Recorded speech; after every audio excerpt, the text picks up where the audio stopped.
तसे चरित्र केले नारायणे रांगता गोधने राखिता ही माझी वाणी तुझे वर्णी गुणनाम ऐसे देई प्रेम काही कळा।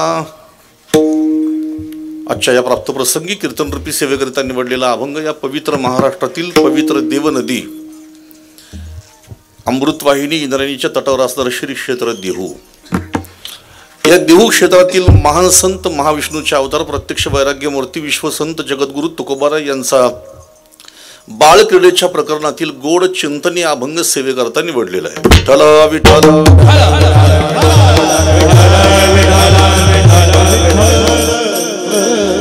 माझा इफेक्ट कमी केला तर चालेल बोलताना थोडासा।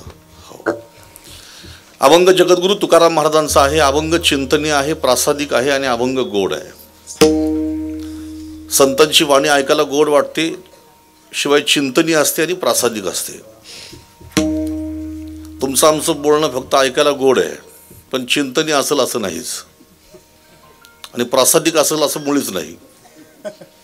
म्हणून लहान मुलांनी केलेली कीर्तनं असतात किंवा एखाद्या महाराजांनी केलेली कीर्तनं असतात तर त्याचं आभार मानताना लोक म्हणतात कीर्तन गोड झालं, पण अशा ऋषीतल्य व्यक्तिमत्वाने कीर्तन केलं की माणसं म्हणतात प्रासादिक कीर्तन झालं, तो त्यांच्या वाणीचा महिमा आहे। विठ्ठल विठ्ठल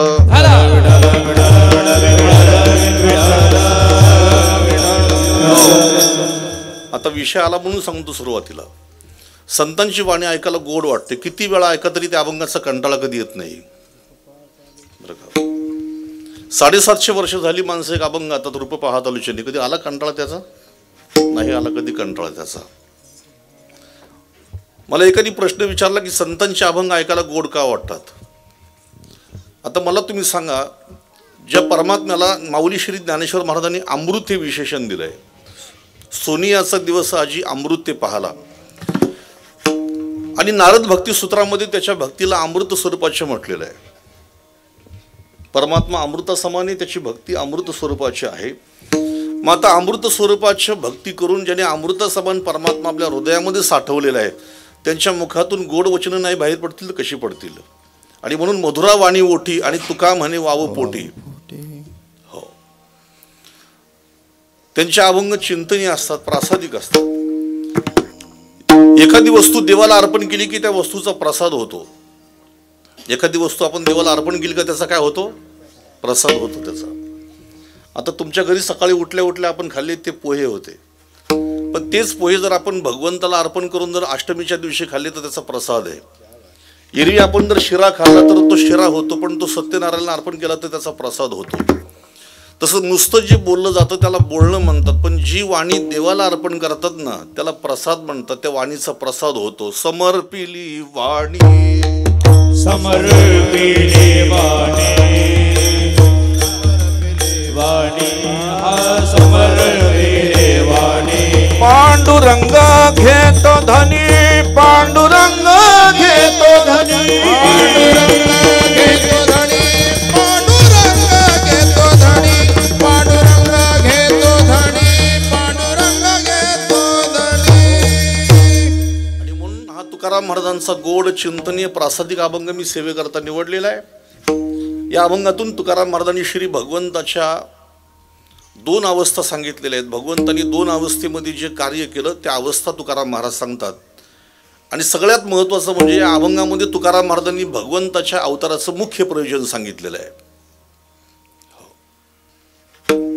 अभंग आपल्या सर्वांच्या पाठ्यातला असावा अशी माझी खात्री आहे, कारण एका सुद्धा माणसाने हातावरती पेन काढून लिहिला नाही म्हणजे मी अनुमान काढतो की अभंग सगळ्यांच्या पाठ्यातला आहे। आणि त्याच्यामुळं प्रत्येक माणसाच्या अभंग पाठ्यातला असावा अशी माझी खात्री आहे। वा, आजची सेवा ही माझ्या दृष्टिकोनातून अशी अतिशय विशेष सेवा आहे। वारकरी संप्रदायाचा प्रचार प्रसार करणाऱ्या या महाराष्ट्रामध्ये अनेक संघटना आहेत, त्याच्यापैकी पहिली संघटना परमश्रद्धेय परमपूजनीय प्रातस्मरणीय रामदास बाबा मनसुख यांनी वारकरी महामंडळ नावाने पहिली संघटना या महाराष्ट्रामध्ये स्थापन केली।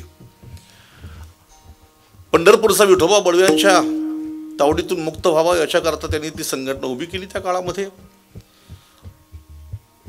कालांतराने रामदास बाबा गेल्यानंतर मग पुन्हा त्या संघटनेचं नेतृत्व बदललं, त्याच्यानंतर अनेक संघटना वारकरी संप्रदायाच्या कार्य करणाऱ्या आहेत। दिवसेंदिवस वारकरी संप्रदायाची व्याप्ती ही वाढत चाललेली आहे आणि म्हणून संघटना जरी अनेक असतील तरी त्याच्यावर चर्चा करण्यापेक्षा सगळ्या संघटनांतल्या नेतृत्व करणाऱ्या माणसांची मन एक असावी असं मला वाटतं. विठ्ठल विठ्ठल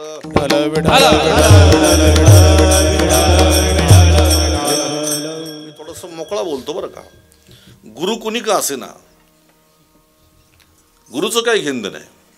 वारकरी संप्रदायामध्ये चर्चेचा विषय खूप कधी कधी रंगतो. तुम्हाला सांगतो, मला एकाने सांगितलं महाराज त्याचे गुरु वेगळे आहेत. म्हटलं असू दे ना. रेमंड कंपनी आमच्या ठाण्यामध्ये आहे, सदगीर महाराजांच्या बाजूला. पण त्या रेमंड कंपनीचे कपडे तुम्हाला सांगतो तुमच्या धुळ्यामध्ये मिळतील, जळगावला मिळतील, पुण्यात मिळतील, मुंबईत मिळतील, कुठेही घ्या. रेमंड कंपनी ठाण्याला आहे मुख्य कंपनी, पण तिचा माल सगळ्या भारतामध्ये मिळतो. तुम्ही माल कुठून पण विकत घ्या, पण माल मात्र कुठलाही रेमंड कंपनीचाच आहे. तसा माळ घालणारा गुरु कोणी का असे ना, पण माळ मात्र माझ्या विठोबाची हे विसरता कामा नये. वा रे वा, क्या बात आहे. गुरुचं काय घेणं देणं पडलं, माळ विठोबाची आहे. आणि म्हणून वारकरी संप्रदायाचं संघटन महत्वाचं आहे. भगवंताला संघटन अतिशय आवडतं. जास्त काही मी विषय लांबीत नाही. त्रेतायुगामध्ये प्रभू श्री रामचंद्रांनी वानरांची संघटना केली. त्रेतायुगामध्ये भगवान श्रीकृष्ण परमात्म्याने गोपाळांची संघटना केली. आणि त्रेतायुगामध्ये भगवान कृष्ण म्हणून प्रगट झालेले परब्रह्म कलियुगामध्ये माऊली श्री ज्ञानवरांच्या रूपाने प्रगट झाले आणि त्यांनी सुद्धा कलियुगामध्ये संघटना केली. मेळविली मांदी वैष्णवांची मेळविली मांदी,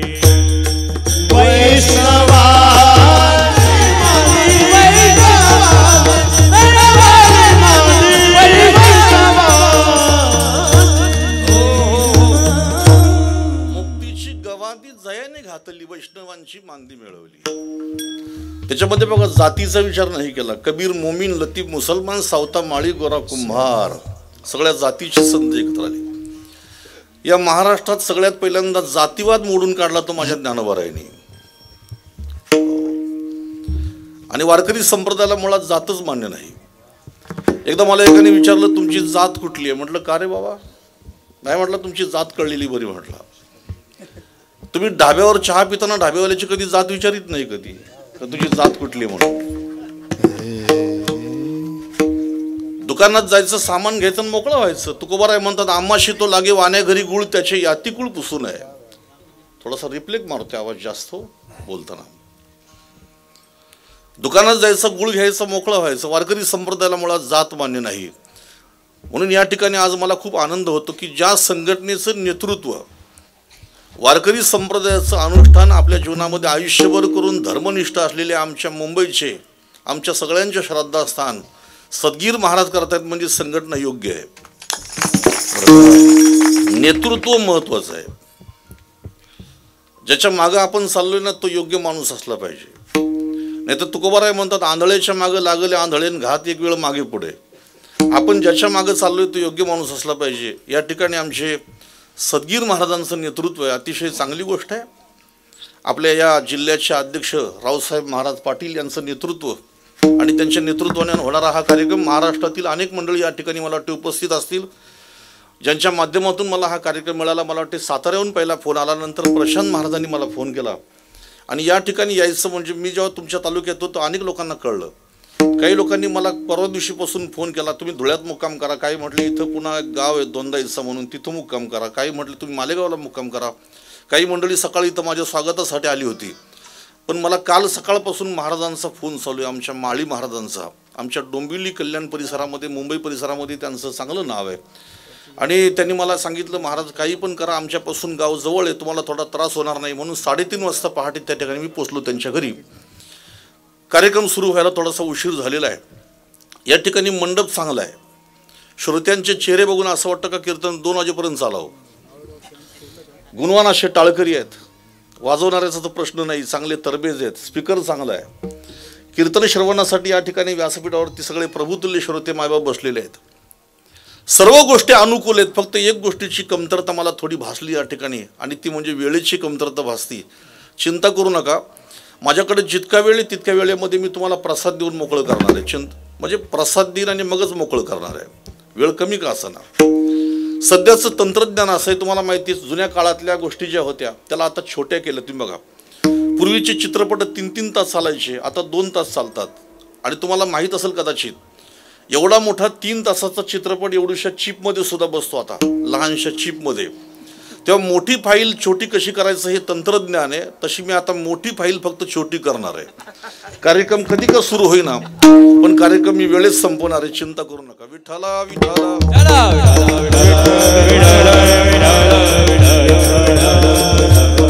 हो, आज या ठिकाणी काल्याच्या कीर्तनाची सेवा माझ्याकडे आलेली आहे. वारकरी संप्रदायामध्ये काल्याच्या कीर्तनाला विशेष अनन्यसाधारण महत्त्व आहे. म्हणजे बाकीची कीर्तनं कमी दर्जाची आहेत असं कोणी समजू नये. लक्षपूर्वक श्रवण करा. वारकरी संप्रदायामध्ये काल्याच्या कीर्तनाला अनन्यसाधारण महत्त्व आहे. म्हणजे बाकीची कीर्तनं कमी दर्जाची आहेत का? नाही.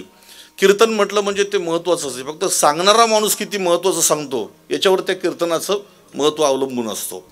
आणि म्हणून प्रामुख्याने कीर्तन हे खरं परिवर्तनाचं साधन आहे. या महाराष्ट्रामध्ये छत्रपती शिवाजी महाराजांच्या तलवारीने क्रांती केली असा एक वर्ग म्हणतो, पण आम्ही छाती ठोकून म्हणतो छत्रपती शिवाजी महाराजांच्या तलवारीमध्ये जितकी धार होती ना, तितकीच धार आमच्या तुकोबारायांच्या शब्दामध्ये सुद्धा होती. आणि म्हणून जेवढी धार छत्रपती शिवाजी महाराजांच्या तलवारीला, तितकीच धार आमच्या तुकोबारायांच्या वाणीला होती. म्हणून या महाराष्ट्रामध्ये जी क्रांती घडली, स्वराज्य निर्माण झालं, त्याला कारण तलवार सुद्धा आहे आणि त्याला कारण कीर्तन सुद्धा आहेत. आणि म्हणून कीर्तनकारांनी कीर्तनामध्ये कसं वक्तव्य करावं याची मर्यादा आम्हाला त्या काळामध्ये संतांनी घातलेली आहे. विठ्ठला विठ्ठला.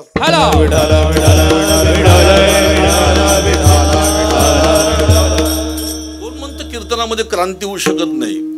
कीर्तनामध्येच तर क्रांती होती. आमच्या डोंबिवलीमध्ये एक संत होऊन गेले, यांना विचारा बाबांना. डोंबिवलीमध्ये आमच्या मुंबईमध्ये एक संत होऊन गेले, सावळाराम महाराज नावाचे. पण ते संत सावळाराम महाराज नावाचे संत होऊन गेले आमचे श्रीगुरु सावळाराम महाराज. त्या काळामध्ये अतिशय हिंस्र प्रवृत्तीचा समाज होता तो. पण त्या सावळाराम महाराजांनी कीर्तनाच्या माध्यमातून असा समाज घडवला का आज तुम्हाला सांगतो, जवळजवळ त्या समाजात आपण सुद्धा फिरता, महाराज अनेक महाराज मंडळी आमच्याकडे फिरती, पण अतिशय हिंस्र असलेला जवळजवळ 80% समाज परमार्थाला त्यांनी लावला. कोण म्हणतं कीर्तनामध्ये ताकद नाही? फक्त सांगणारा वक्ता भानावर असावा आणि ऐकणारी माणसं तेवढी ताळावरती असावी. दोघांचा समन्वय जुळला की परिवर्तन होऊ शकतं. कीर्तनामध्ये प्रामुख्याने काही गोष्टी सांगायच्या टाळल्या पाहिजेत. आणि म्हणून आमच्या संत महापुरुषांनी त्या काळामध्ये मर्यादा घातलेली आहे. भक्ती ज्ञानाविरहित इतर गोष्टी न कराव्या, प्रेम भरे वैराग्याच्या युक्ती विराव्या, जेणेकरून मूर्ती ठसावी अंतरी श्रीहरीची, ऐसी कीर्तन मर्यादा आहे संतांच्या घरची, जेणेकरून लोकांच्या श्रद्धेचा घात होईल अशा प्रकारचं वक्तव्य कीर्तनामध्ये करू नये अशी मर्यादा आम्हाला त्या काळामध्ये घातलेली आहे. आणि काल्याचं कीर्तन जे आहे, त्या काल्याच्या कीर्तनाची मर्यादा वेगळी असते. काल्याच्या कीर्तनामध्ये भगवान परमात्म्याचं चरित्र सांगावं. आता भगवंताचे तर अनंत अवतार आहेत, अनंत अवताराच्या अनंत कथा आहेत. मग महाराज आता भगवंताचे जर अनंत अवतार आहेत, अनंत अवताराच्या जर अनंत कथा आहेत, तर काल्याच्या दिवशी कोणत्या देवाचं चरित्र सांगावं? तर ऐका बरं का, भगवंताचे अवतार अनेक प्रकारचे आहेत. अंश, अंशांश, आवेश, कला, पूर्ण आणि पूर्णोत्तम असे भगवंताच्या अवताराचे काही भाग पाडलेले आहेत. त्याच्यामध्ये पूर्णोत्तम असलेला भगवान परमात्म्याचा जो अवतार आहे भगवान श्रीकृष्ण, त्या श्रीकृष्ण परमात्म्याचं चरित्र काल्याच्या दिवशी वर्णन करावं असा एक दंडक आहे, असा एक नियम आहे. पण भगवान श्रीकृष्ण परमात्म्याचं जर चरित्र आपण पाहिलं तर ज्या दिवशी प्रगट झाले तिथून चरित्राची सुरुवात होते. तर निजधामाला जाईपर्यंत चरित्र आहे. भगवान स्वतः म्हणतात 10व्या अध्यायामध्ये, नुगडता बालपणाची फुली मी अदानवी सृष्टी केली. ज्या दिवशी मी प्रगट झालो ना तिथूनच माझं चरित्र सुरू झालं. मग आता जर समजा भगवान ज्या दिवशी प्रगट झाले तिथून चरित्र सुरू होतं, मग संपूर्ण जीवनच श्री भगवान कृष्णाचं चरित्र आहे. मग काल्याच्या दिवशी चरित्र सांगावं कुठलं चरित्र वर्णन करावं? तर ज्या चरित्रामध्ये भक्तीची चर्चा आहे, ज्याच्यामध्ये प्रेमाची चर्चा आहे, ज्या चरित्रामध्ये भगवंताच्या अवताराचं खरं प्रयोजन आपल्याला कळतं, असं एकमेव चरित्र फक्त एकच आहे. कुठलं? चरित्र ते उच्चारावे केले देवे भोळी, केले देवे गोकुळी, केले देवे गोकुळी. चरित्र ते उच्चारावे केले देवे गोकुळी, केले देवे गोकुळी, केले देवे गोकुळी. ते चरित्र उच्चारावे ही काल्याच्या कीर्तनाच्या दिवशीची मर्यादा आहे. आता तुम्हाला थोडक्यात फक्त 2 मिनिटांमध्ये काला म्हणजे काय ते सांगतो. वारकरी संप्रदायामध्ये काल्याला अनन्यसाधारण महत्त्व हे मी तुम्हाला सांगत होतो. पहिल्यांदा काला आपल्याला कळला पाहिजे. एखाद्या विषयाचं महत्त्व जेव्हा माणसाला कळतं ना तेव्हा व्यक्ती त्या विषयाचा स्वीकार करतील. लक्षात ठेवा. आता ज्याचं महत्त्वच कळत नाही त्याचा कशाला माणसं स्वीकार करतील? शब्दाकडे लक्ष देऊ नये का? आता ज्यांना कीर्तनाचं महत्त्व कळलं ते मंडपात येऊन बसले, ज्यांना नाही कळलं ते आपले घरी बसले. कुठल्या पण गोष्टीचं महत्त्व कळावं लागतं आणि म्हणून महत्त्व कळल्याशिवाय माणसं त्या विषयाचा स्वीकार करीत नाही. बघा, ज्या घरामध्ये कीर्तनकार जन्माला आला त्या कीर्तनकाराचं महत्त्व जगाला कळतं पण त्याच्या कुटुंबाला कुठं कळतं? बरं का? म्हणून सगळ्या जगातली माणसं त्याची आज्ञा पाळतील पण घरातली माणसं म्हणतात त्याला काही कळत नाही. का? त्याला त्याची किंमतच कळली नाही, त्याचं महत्त्व नाही कळलं म्हणूनच आहे. लक्ष देऊ नाही का? आणि म्हणून काला म्हणजे काय तर वारकरी संप्रदायामध्ये काल्याला अनन्यसाधारण महत्त्व हे मी पुन्हा सांगतो. तर काला शब्दाचा अर्थ आहे प्रसाद, काला शब्दाचा अर्थ आहे प्रसन्नता, काला शब्दाचा अर्थ आहे पूर्णविराम. कळलं तुम्हाला? जसं झाडाला फळं आली की झाडाचं कर्तव्य संपलं तसं भक्ती मार्गामध्ये काला झाला की त्या साधकाचं कर्तव्य संपलं. काला म्हणजे अवस्था आहे. आता काही काही लोकांना काला सुद्धा म्हणता येत नाही, ते काळा म्हणतात. काळा, काळा वेगळा बरं का. ळ आला की तिथं अर्थ बदलतो. हे महाराजांचं व्याकरण अतिशय पक्क आहे. आपल्या भागामध्ये अशी व्यक्ती येणं म्हणजे पुण्य. लक्षात ठेवा. कधीतरी त्यांच्याकडून व्याकरण समजून घ्या, धर्म समजून घ्या, काहीतरी शिकायचं. लक्षात ठेवा. सद्गीर महाराज आमच्या जवळचे असं म्हणण्यापेक्षा आम्ही त्यांच्याकडून काही शिकलं पाहिजे. लक्षात ठेवा. त्यांच्याकडून काही गोष्टी शिकण्यासारख्या आहेत खूप. मी माझ्या लहानपणापासून त्यांना खूप जवळून पाहिलेलं आहे. ळ म्हटलं की तिथं अर्थ बदलतो. काला, आता काला शब्दाचा अर्थ आहे प्रसाद, काला शब्दाचा अर्थ आहे पूर्णविराम. काला झाला की कर्तव्य संपलं. ज्या ज्या साधकांच्या जीवनात काला झाला त्यांची भाषा आहे, त्या संतांची भाषा आहे. आता निश्चिंतीने पावलो विसावा, कृत्यकृत्य झालो, इच्छा केली ते पावलो. आणि ज्यांना प्रसाद नाही मिळाला त्यांची भाषा विश्रांती नाही कोठे, रात्रंदिवस तळमळ. म्हणजे काला मिळण्याच्या अगोदरची ही भाषा आहे आणि काला मिळाल्यानंतरची भाषा आता निश्चिंतीने पावलो विसावा. आणि म्हणून तुम्हाला सांगतो काला वारकरी संप्रदायामध्येच तुम्हाला बघायला मिळतो. तर काला म्हणजे अभेद आहे. जिथं भेद संपतो तिथं काला होतो. दोन पदार्थ एकत्र मिसळले की त्याचा काला होतो. काला हा वारकरी संप्रदायामध्येच का असा कोणी जर प्रश्न तुम्हाला विचारला तर त्याचं उत्तर असं देता येईल आपल्याला, वारकरी संप्रदायामध्येच काला याच्या करता आहे. आता बाकीचे संप्रदाय पुष्कळ आहेत. मी बाकीच्या संप्रदायाची उगाच कीर्तनामध्ये चर्चा करीत नाही आणि बाकीच्या संप्रदायाविषयी काही बोलतच नाही. नको त्याची चर्चा कीर्तनामध्ये कीर्तनकाराने करून त्यांचं महत्त्व वाढवण्यापेक्षा आपल्या वारकरी संप्रदायाची चर्चा छाती ठोकून करायची.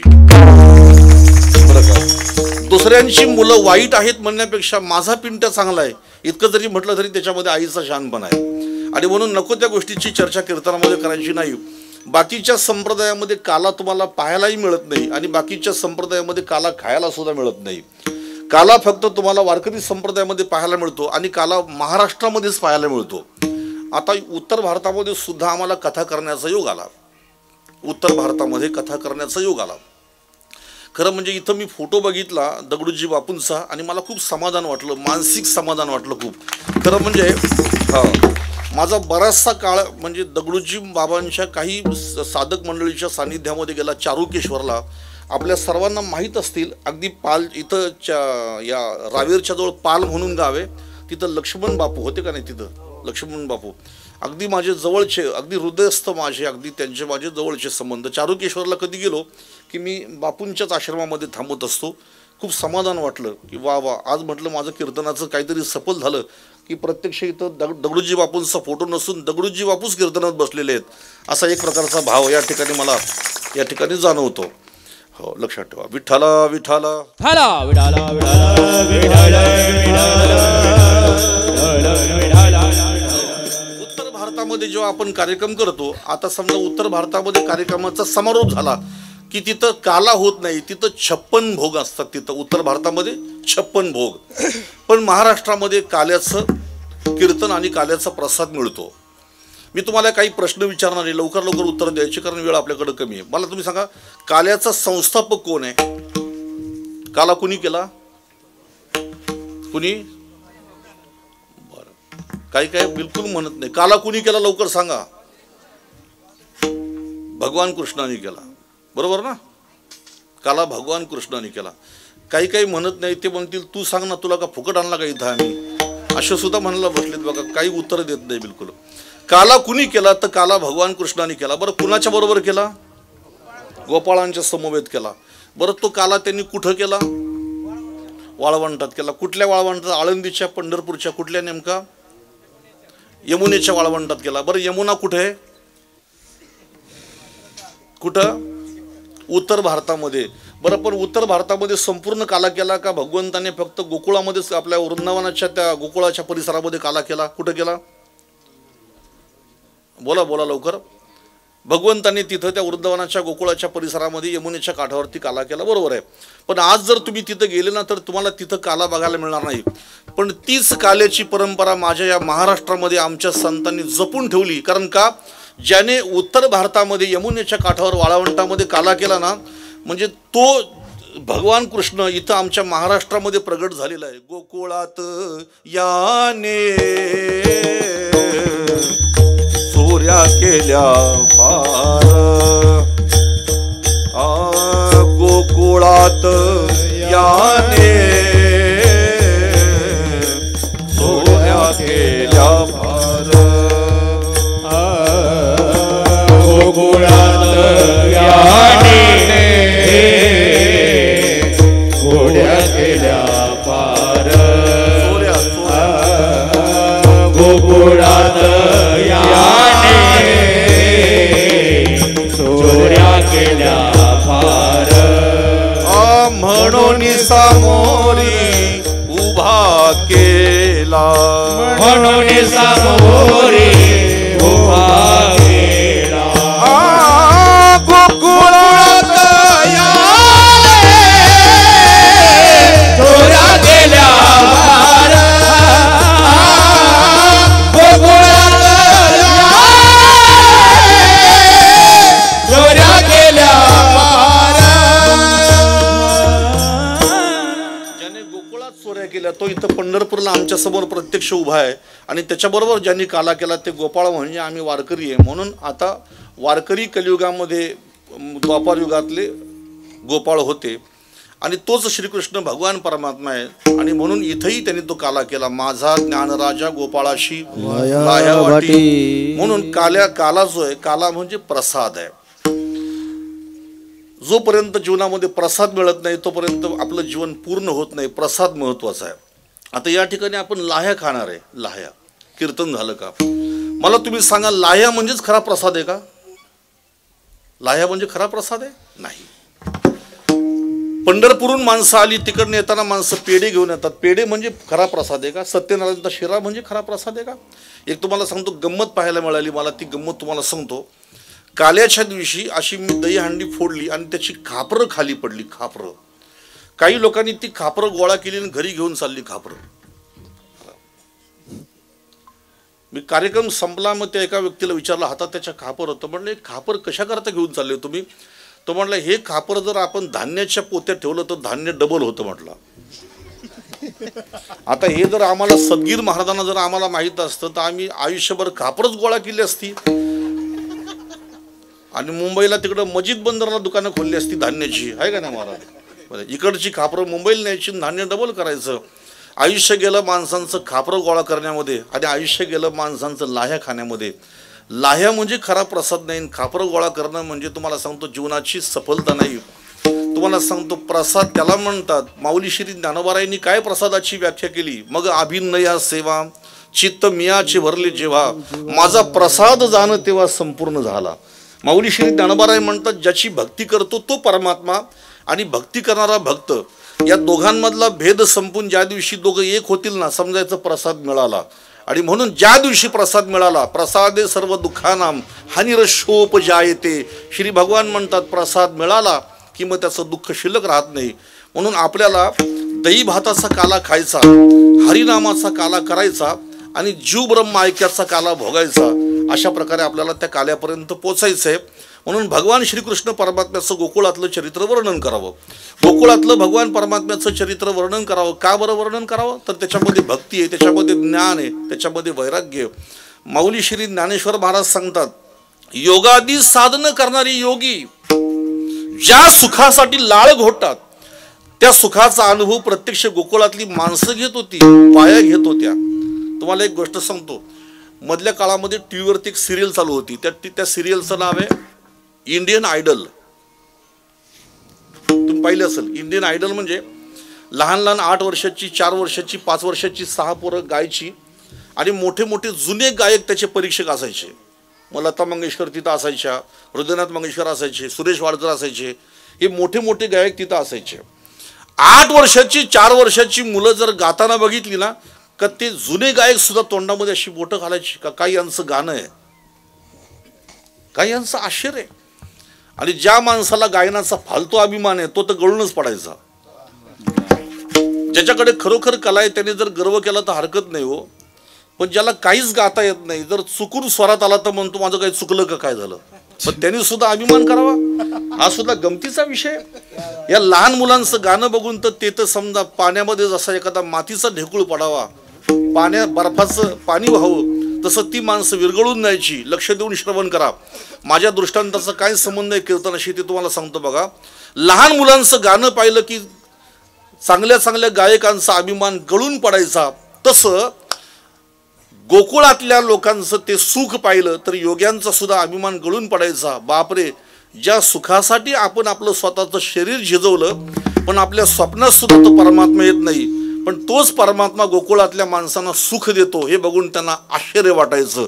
देशे काले वेदानुवादा, ज्या सुखाची न करवे मर्यादा, ते सुख संपदा मदभक्त सदा भोगीती. माऊली श्री ज्ञानेश्वर महाराज त्याचं वर्णन करतात. हरी सुख पावले रे, हरी सुख पावले रे, हरी सुख पावले रे, हरी सुख पावले रे. टाळ वाजवा, टाळ वाजवा.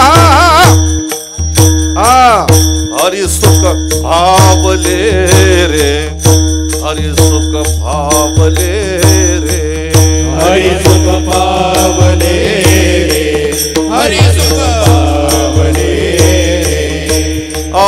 गोकुळच्या गवळिया गोपी गोधना सकळा रे, गोपेचा गवळिया गोपे सखी. गोकुळच्या गवळिया गोपी गोधना सकळा रे, गोकुळचा गवळिया गोपी गोधना सकळा.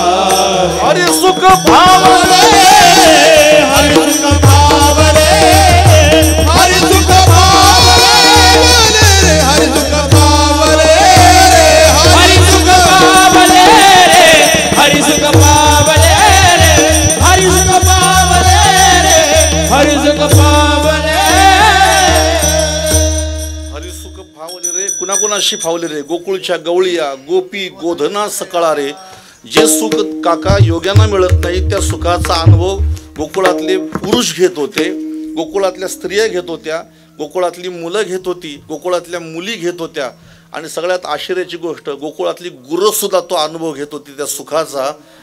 गोधना सकळा रे, अशा प्रकारच्या त्या सुखाचं वर्णन काल्याच्या कीर्तनाच्या दिवशी करावं. आणि म्हणून आज या ठिकाणी सेवेकरता अभंग जगद्गुरू तुकाराम महाराजांचा निवडलेला आहे. या अभंगामध्ये तुकाराम महाराजांनी भगवंताच्या 2 अवस्था सांगितलेल्या आहेत. चरित्र भगवंताने कोणत्या अवस्थेमध्ये केलं, एक रांगताना आणि दुसरं गायी चारताना. बरं. आणि या अभंगाचं वैशिष्ट्य असं आहे की याच्यामध्ये तुकाराम महाराजांनी भगवंताच्या अवताराचं मुख्य कारण काय ते सांगितलेलं आहे. या जगामध्ये 3 जण येत असतात. त्याच्यामध्ये एक जीव आहे, दुसरे संत आहेत आणि तिसरा परमात्मा आहे. जीव, संत आणि भगवंत असे 3 या जगामध्ये येत असतात. आता तुम्ही आम्ही ज्या श्रेणीमध्ये आपला जन्म झाला आपण सगळे जीव आहोत, लक्षात ठेवा. आपण हार घालून फोटो काढले किंवा फेटे बांधून फोटो काढले, आपण जीवच आहे. मी क्षमा मागून बोलतो, तुम्हाला सांगतो. आपण जरी समजा स्वतः मी तुमच्या पंक्तीत बसतो, समजा आपण जीवच आहे. आणि दुसऱ्या माणसाने आपल्याला आपण काय आहे सांगण्यापेक्षा आपण आपल्या मनाला विचारायचं मी नेमका कोण आहे म्हणून. भगवंताने आपले दोष आपल्याला दाखवण्यासाठी दिलेला स्कॅनर, आरसा म्हणजे आपलं मन आहे. कधीतरी जर वेळ मिळाला ना, आपल्याला वेळ मिळाला आयुष्यामध्ये, माझा आवाज शेवटच्या माणसांपर्यंत पोचतो. आयुष्यात जर कधी वेळ मिळाला आपल्याला तर समजा कधीतरी माणसाने एकांतात बसावून मनाशी चर्चा करावी. काय होतं नेमकं, गप्पा मारायला माणसाला कोणी मिळालं नाही तर माणसं शोधित जातो, मला कोण भेटतो गप्पा मारायला म्हणून. पण कधी जर आपल्याला चर्चा करण्यासाठी कोणी नाही मिळालं तर कधीतरी त्या दिवशी मनाशी चर्चा करायची आपल्या स्वतःच्या, आणि मनाला विचारायचं की मना सांग रे नेमकं माझं काय चुकलं ते सांग जरा. मन तुम्हाला सगळी कबुली देईल, तुमच्या दोषांची, तुमच्या गुणांची, तुमच्यामध्ये असलेल्या चांगल्या गुणांची मन तुम्हाला कबुली देईल. लक्षात ठेवा, समर्थ रामदासांचा ग्रंथ आहे ना मनाचे श्लोक, वारकऱ्यांनी वाचत जावे. मना सज्जना भक्तिपंथेची जावे, तरी श्रीहरी पाविजे तो स्वभावे. हे सगळे वाचत जावे. तुकाराम महाराज कधीतरी मनाशी चर्चा करतात. तुकोबाराय म्हणतात, आता एकाएकी मनाशी विचार करू नये भार दुजी यांचा. मनाला सांगतात, मना आता बस झालं, अनेकांचं वजं डोक्यावर घेतलं होतं, आता इथून पुढे बाकीच्यांचं वजं डोक्यावर घ्यायचं सोडून दे आणि स्वतःच्या उद्धाराचा विचार कर. महाराज स्वतःच्या मनाला सांगतात. ठीक आहे, आपण जर ट्रेनमध्ये बसलो, रेल्वेत बसलो, आपण तुमच्या इथून रेल्वे गेली मग अशी बघितली, मला आता कळलं का तुम्हाला स्टेशन सुद्धा जवळ आहे म्हणून. तुम्ही जर समजा आता जाताना गाडीत बसले तुम्ही तिकीट नाही काढलं, समजा तुम्ही काढणार, चांगली माणसं आहे तुम्ही, पण तिकीट जर तुम्ही नाहीच काढलं तर तुम्हाला समोरची माणसं म्हणणार नाही तुम्ही तिकीट नाही काढलं, पण तुमचं मन सांगेल का तू काल्याच्या कीर्तनात बसला होता, पुढं बसला होता, काय रे प्रसाद पण खाल्ला, नारळ पण घेतला, पण तू तिकीट नाही काढलं. हे मन तुम्हाला सांगतं. लक्षात ठेवा, मन आपल्या दोषांची कबुली देतं. आपण सगळे जीव आहोत, जीव बरं का. ज्ञानोबा तुकोबाराय हे संत आहेत, रामकृष्ण हे देव आहेत. आता या ठिकाणी सद्गीर महाराज बसलेले आहेत. मी त्यांचा पुन्हा उल्लेख करतो का अभ्यासू व्यक्तिमत्व आहे. मी एकदा लहानपणी त्यांच्या मुखातून ऐकलं होतं, एकदा म्हणजे माझ्या लहानपणी मी त्यांच्या मुखातून ऐकलं होतं, म्हणजे माझ्या लहानपणापासून मी त्यांची कीर्तनं श्रवण करतोय. एकदा त्यांच्या कीर्तनात मी असं वाक्य ऐकलं होतं, जीव, संत आणि देव. तर त्यांनी सांगितली होती, त्यांची सांगण्याची कला मोठी, एक वेगळी कला आहे त्यांची सांगण्याची. ते म्हणतात, जगणारा असतो तो जीव, जागवणारे असतात ते संत, आणि जगवणारा असतो तो भगवंत. हे त्यांचं वाक्य आहे बघा. एक वेगळ्या पद्धतीने त्यांची मांडण्याची ती कुसर आहे. कला वेगळी आणि कुसर वेगळी. आम्ही लोकांसमोर सादर करतो ती कला, आणि ते जे सादर करतात ते कुसर. कला वेगळी बरं का. त्यांनी सांगितलं, जीव जगणारा, संत जागवणारे आणि भगवंत जगवणारा आहे.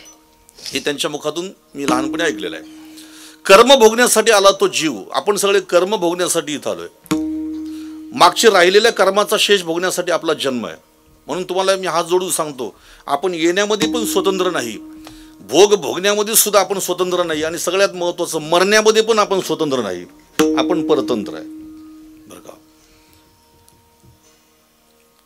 जन्माला आलो बिलकुल स्वातंत्र्य नाही. जर जन्माला येण्यामध्ये स्वातंत्र्य असतं माणसाला, तर माणसाने जागा पाहून जन्म घेतला असता. काही म्हटले असते आम्हाला मुंबईच्या एअरपोर्टला जन्म घ्यायचा आहे, काही म्हटले असते पुण्यात जन्म घ्यायचा आहे, काही म्हटले असते धुळे शहरात जन्म घ्यायचा. कशाला माणसं आली असती जन्माला कानाकोपऱ्यामध्ये. मागचा कर्माचा राहिलेला शेष भोगण्यासाठी आपला जन्म आहे. आगा कर्मीजय उरावे ते सुखदुःखी फळावे, आणि तया ते भोगा यावे देहा एका. केले कर्म झाले तेची भोगाले, केले कर्म झाले तेचे भोगाले. उपजन मेले ऐसे केले, उपजन मेले ऐसे केले, उपजन मेले ऐसे केले, उपजन मेले ऐसे केले. केले कर्म झाले तेचे भोगाले, उपजन मेले ऐसे केले, उपजन मेले ऐसे केले. केले कर्म झाले तेचे भोगाले, उपजन मेले ऐसे केले, उपजन मेले ऐसे केले. म्हणून आपल्या जीवनामध्ये घडणाऱ्या घटना या आपल्या मागील कर्माशी संबंधित आहे, हे लक्ष देऊन कीर्तनामध्ये ऐका. त्याचं कापड तिसऱ्या माणसा डोक्यावर फोडायचं नाही का याच्यामुळे आम्ही दुःख भोगतो. तुकोबाराय म्हणतात, अनिक न लगे रुसावे बहुता, आपुल्या संचिता वाचून या. कुणावर उगीच रुसायचं नाही, त्याचा संबंध आपल्या कर्माशी आहे. जीव कर्म भोगण्यासाठी आला. राहिले संत. आता संत इथं कशासाठी अवताराला येतात तर महाराज म्हणतात आमचा इथं येण्याचा उद्देश एक आहे बरं का. उद्धाराया आले दीनजना किंवा उद्धाराया अवतार तुम्हा धराया कारण उद्धाराया जन जडजीवा. आम्ही जडजीवांचा उद्धार करण्यासाठी इथं आलो. जड जीवांचा उद्धार करण्यासाठी ते आतोनात प्रयत्न करतात. एक गोष्ट आपल्याला कदाचित मोठ्या माणसांच्या मुखातून ऐकायला मिळाली असेल, तुम्हाला त्याचा विसर पडला असेल म्हणून तुम्हाला त्याचं स्मरण करून देतो. संत महात्मे इथं जड जीवांचा उद्धार करण्यासाठी येतात. एवढ्यावरती मी थांबत नाही, तुम्हाला त्याच्या पण पुढे जाऊन सांगतो. जड जीवांचा उद्धार करण्यासाठी ते संत महात्मे एवढे सायास करतात बरं का. कधी कधी तुम्हाला सांगतो ते माणसांवरती रागावतच सुद्धा. रागावून जर समजा माणसांच्यात नाही फरक पडला तर ते कधी कधी प्रेमाने सुद्धा बोलतात. आणि प्रेमाने बोलून जर माणसं नाही समजले तर मग कधी कधी बोंब मारून सांगतात. आणि एवढं सगळं जर समजा नाही जर सांगून माणसं ऐकली तर मग शेवटी ते पाया पडतात आपला उद्धार करण्यासाठी. हे असे संत पाया पडतात बघा. आपल्या भागामध्ये कृष्णाची माऊली एक महान संत होऊन गेले बरं का. कृष्णाची माऊली ही अशी मोठी माणसं आहेत ना, ती पाया पडतात. आता तुम्हाला थोडक्यात त्याचं चिंतन सांगतो. मला तुम्ही सांगा, तुकाराम महाराजांसारख्या संतांनी किंवा ज्ञानोबारायांसारख्या संतांनी किंवा दगाजी बापूसारख्या महापुरुषांनी आपल्या पायावरती डोकं ठेवा एवढी आपली लायकी आहे का? बोला ना जरा. वाईट नका वाटून घेऊ, पण बायको सुद्धा घरात पाया पडत नाही आपल्या. तुमच्याकडे वळतो. यांच्याकडे बघून बघून आता मी थकलो, माझी मान दुखायला लागली. मी तुमच्याकडे वळतो. तुमच्यापैकी किती जणी पाया पडतात जरा पतीच्या, जरा वर हात करा. खरं सांगा, तुम्हाला शपथ आहे बरं का कृष्णाची, भगवान श्रीकृष्णाची शपथ आहे. तसं चुकीचं वरती हात करायचं नाही. हा बघा आता यांचा फोटो काढा जरा, यांचा सगळ्यांचा जरा फोटो काढा जरा थोडासा. बघा बघा, म्हणजे एवढ्या महिलांपैकी सगळ्या महिलांनी कबूल केलं का आम्ही कुणीच पाया पडत नाही, यांच्या नवऱ्याच्या पाया पडत नाही, असं त्यांचं म्हणणं आहे. ठीक आहे, विषय सोडून द्या. मी विषयाला जास्त काय हात. किती 8 महिला सापडल्या. धन्यवाद. कीर्तन झाल्यावरती मंचावरती यायचं. सद्गीर महाराजांच्या हस्ते तुमचा आम्ही सन्मान करणार. या विठ्ठल विठ्ठल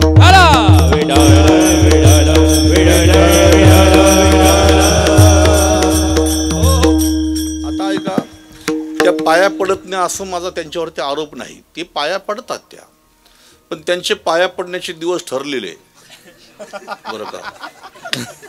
त्यांचे दिवस ठरलेले असतात पाया पडण्याचे दिवस. एक ऋषी पंचमी असते बरं का, एक वटपौर्णिमा असती. त्याच्यानंतर समजा भाऊबीज असेल तर भावाला बरं वाटा म्हणून पाया पडती ती. आणि सगळ्यात महत्त्वाचं, आमच्यासारखा जर महाराज घरी आला तर आमच्या पायावर डोकं ठेवता ठेवता त्याच्या पायावर डोकं ठेवते, तरीसुद्धा त्याची छाती अशी फुगती. म्हटलं आज माझी बायको पाया पडली, पण ती तुझ्या नाही पडली, ती महाराजाला बरं वाटा म्हणून ती तुझ्या पाया पडलेली आहे. आणि म्हणून तुम्हाला सांगतो, आपली स्वतःची धर्मपत्नी पायावरती डोकं ठेवीत नाही, मुलं ठेवीत नाही, गावातली माणसं तर पायाकडे ढुंकून सुद्धा बघत नाही. असल्या घाण पायावरती तुकाराम महाराजांसारखे संत डोकं ठेवतात. आपली लायकी हो, लायकी आपली लायकी नाही, पण ते पायावरती डोकं ठेवतात. त्याची तुम्हाला कारण सांगतोय का? पहिलं एक कारण आहे, ते म्हटले खरं सांगू का, मी तुमच्या पाया का पडलो? मला देवानी पाठवले तुमचं कल्याण करण्यासाठी, आणि मी जर तुमचं कल्याण न करता जर तसाच गेलो तर माझ्या परमात्म्याला वाईट वाटेल ना. तुका म्हणे मज धाडिले निरोपा मार्ग हा सोपा सुखरूपा, मार्ग हा सोपा सुखरूपा. तुका म्हणे मज धाडिले निरोपा,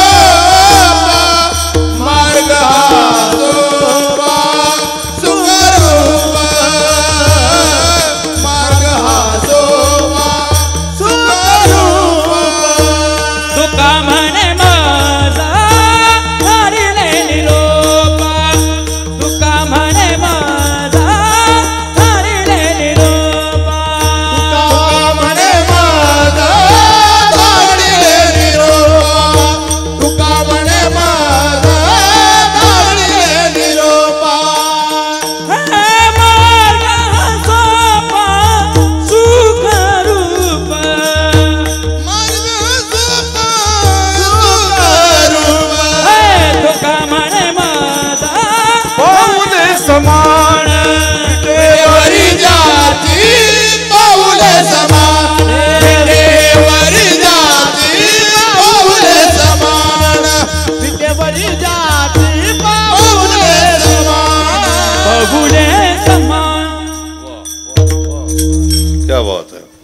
मला देवानी पाठवलं तुमचं कल्याण करण्यासाठी, त्याला कसं वाटेल हो मी तुमचं कल्याण नाही केलं तर? हे एक कारण आहे बघा.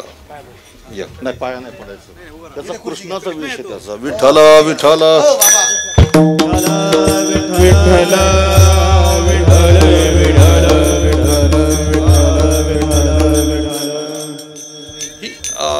तुम्हाला सांगून ठेवतो, श्रीमद भागवत कथा सांगणारे जर कोणी वक्ते असतील समजा एखादे, आणि त्याच भागवत कथेमध्ये जर समजा रुक्मिणीचं किंवा भगवान कृष्णाचं जर पात्र केलं असेल तर त्यांना भागवत कथाकारांनी कधी पाया पडू द्यायचं नाही, कारण त्यांच्या अंगावरती वेश भगवान कृष्णाचा आहे आणि रुक्मिणीचा आहे.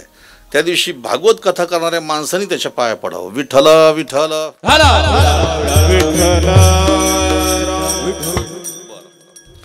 तुकोबाराय म्हणतात का मला देवानी पाठवले तुमचं कल्याण करण्यासाठी, म्हणून पाया पडतो तुमच्या. आता दुसरं कारण, तुम्हाला तुमची किंमत कळत नसेल, पण मला माहिती आहे ना, तुम्ही दिसायला फक्त माणसं असाल, पण माझ्या नजरेमध्ये जननो हे अवघा जनार्दन, तुमच्यामध्ये मी देव पाहतो, म्हणून मी तुमच्या पाया पडतो. आता सगळ्यात महत्त्वाचं कारण सांगतो, जरा मनाचे कान करून ऐका. माझ्यासारखा जगद्गुरू असलेला की माझं वर्णन प्रत्यक्ष भगवंताने करावं, माऊली श्री ज्ञानेश्वर महाराजांनी करावं, समाधीस्थ झालेले आहे ज्ञानेश्वर महाराजांनी स्वप्नात येऊन सांगावं रामेश्वर भट्टाला, तुका सर्वश्रेष्ठ प्रियामा थोर जो का अवतार नामयाचा. माझं वर्णन माऊली श्री ज्ञानोबारायांनी करावं, देवानी करावं माझं वर्णन, असे मला लोक जगद्गुरू म्हणतात.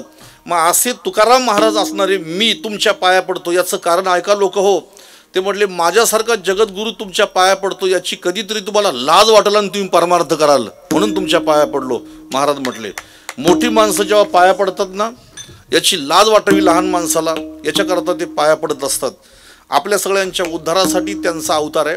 आता क्रमाक्रमाने सांगतो, रागावून लोकांमध्ये परिवर्तन होत नाही, शिव्या देऊन परिवर्तन होत नाही, पाया पडून परिवर्तन होत नाही, गोड बोलून परिवर्तन होत नाही. पण तरीसुद्धा मात्र ते त्यांचा हट्ट सोडित नाही बरं का संत मंडळी. ते म्हटले तुमच्या उद्धारासाठी माझा अवतार आहे, आणि मी काय करतो माहिती आहे, ते म्हटले तुम्ही जर नाही सुधारले तर मग माझी पुण्याई मी तुमच्यासाठी खर्च करतो. वाढता हा पुण्य धर्म वाढता पुण्य धर्म केला, वाढता पुण्य धर्म. त्यांनी निष्काम साधना करून जे पुण्य कमवलं ते पुण्य तुमच्या आमच्या कल्याणासाठी ते खर्च करतात. या संबंधातला काकड्यामध्ये आमचे वारकरी रोज एक अभंग गातात, आणि तो अभंग मी तुम्हाला त्याचं एक प्रमाण फक्त ऐकवतो की ही संत मंडळी आपल्या सगळ्यांच्या उद्धारासाठी स्वतःच्या पुण्याईचं सुद्धा समर्पण करतात. ऐसे जागविले बहुत जन, ऐसे जागविले बहुत जन, होते संचिता ती केले दान, होते संचिता ती केले दान. तुका म्हणे तू बळे कोण कोण, तुका म्हणे तू बळे कोण कोण, केले वासुदेवासी विसरून गा.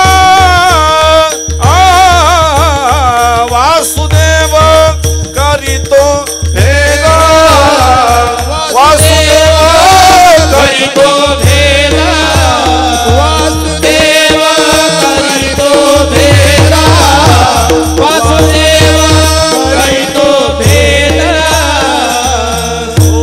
होते संचित तीही केले दान. बरं का, आज या संतांनी जग परिवर्तन केलं हे तुम्हाला कळलं, पण जग परिवर्तनासाठी स्वतःची पुण्याई त्याने अर्पण केली हे कुठं आपल्याला माहिती आहे. आणि म्हणून ते लोकांना जागवण्यासाठी इथं आलेले आहेत, आपलं कल्याण करण्यासाठी इथं आलेले आहेत. आता हे फक्त 3 मुद्दे फक्त आपल्या लक्षात राहणं गरजेचं आहे. जीव कर्म भोगण्यासाठी आला म्हणजे आपण, साधू संत जगताचा उद्धार करण्यासाठी आले, हा दुसरा मुद्दा. आणि आता तिसरे राहिले भगवान. मग आता श्री भगवंत कशाकरता प्रगट होतात, तर याचं उत्तर तुकाराम महाराज आजच्या सेवेकरता निवडलेल्या अभंगाच्या शेवटच्या चरणामध्ये. हाय तुका म्हणे, हाय तुका म्हणे, हाय तुका म्हणे, हाय तुका म्हणे, हाय तुका म्हणे, धर्म संस्थापने, हाय तुका म्हणे, धर्म संस्थापने, हाय तुका म्हणे, धर्म संस्थापने, हाय तुका म्हणे, धर्म संस्थापने, आहे तुका म्हणे, धर्म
तुका म्हणे धर्म संस्थापने केला नारायणे अवतार.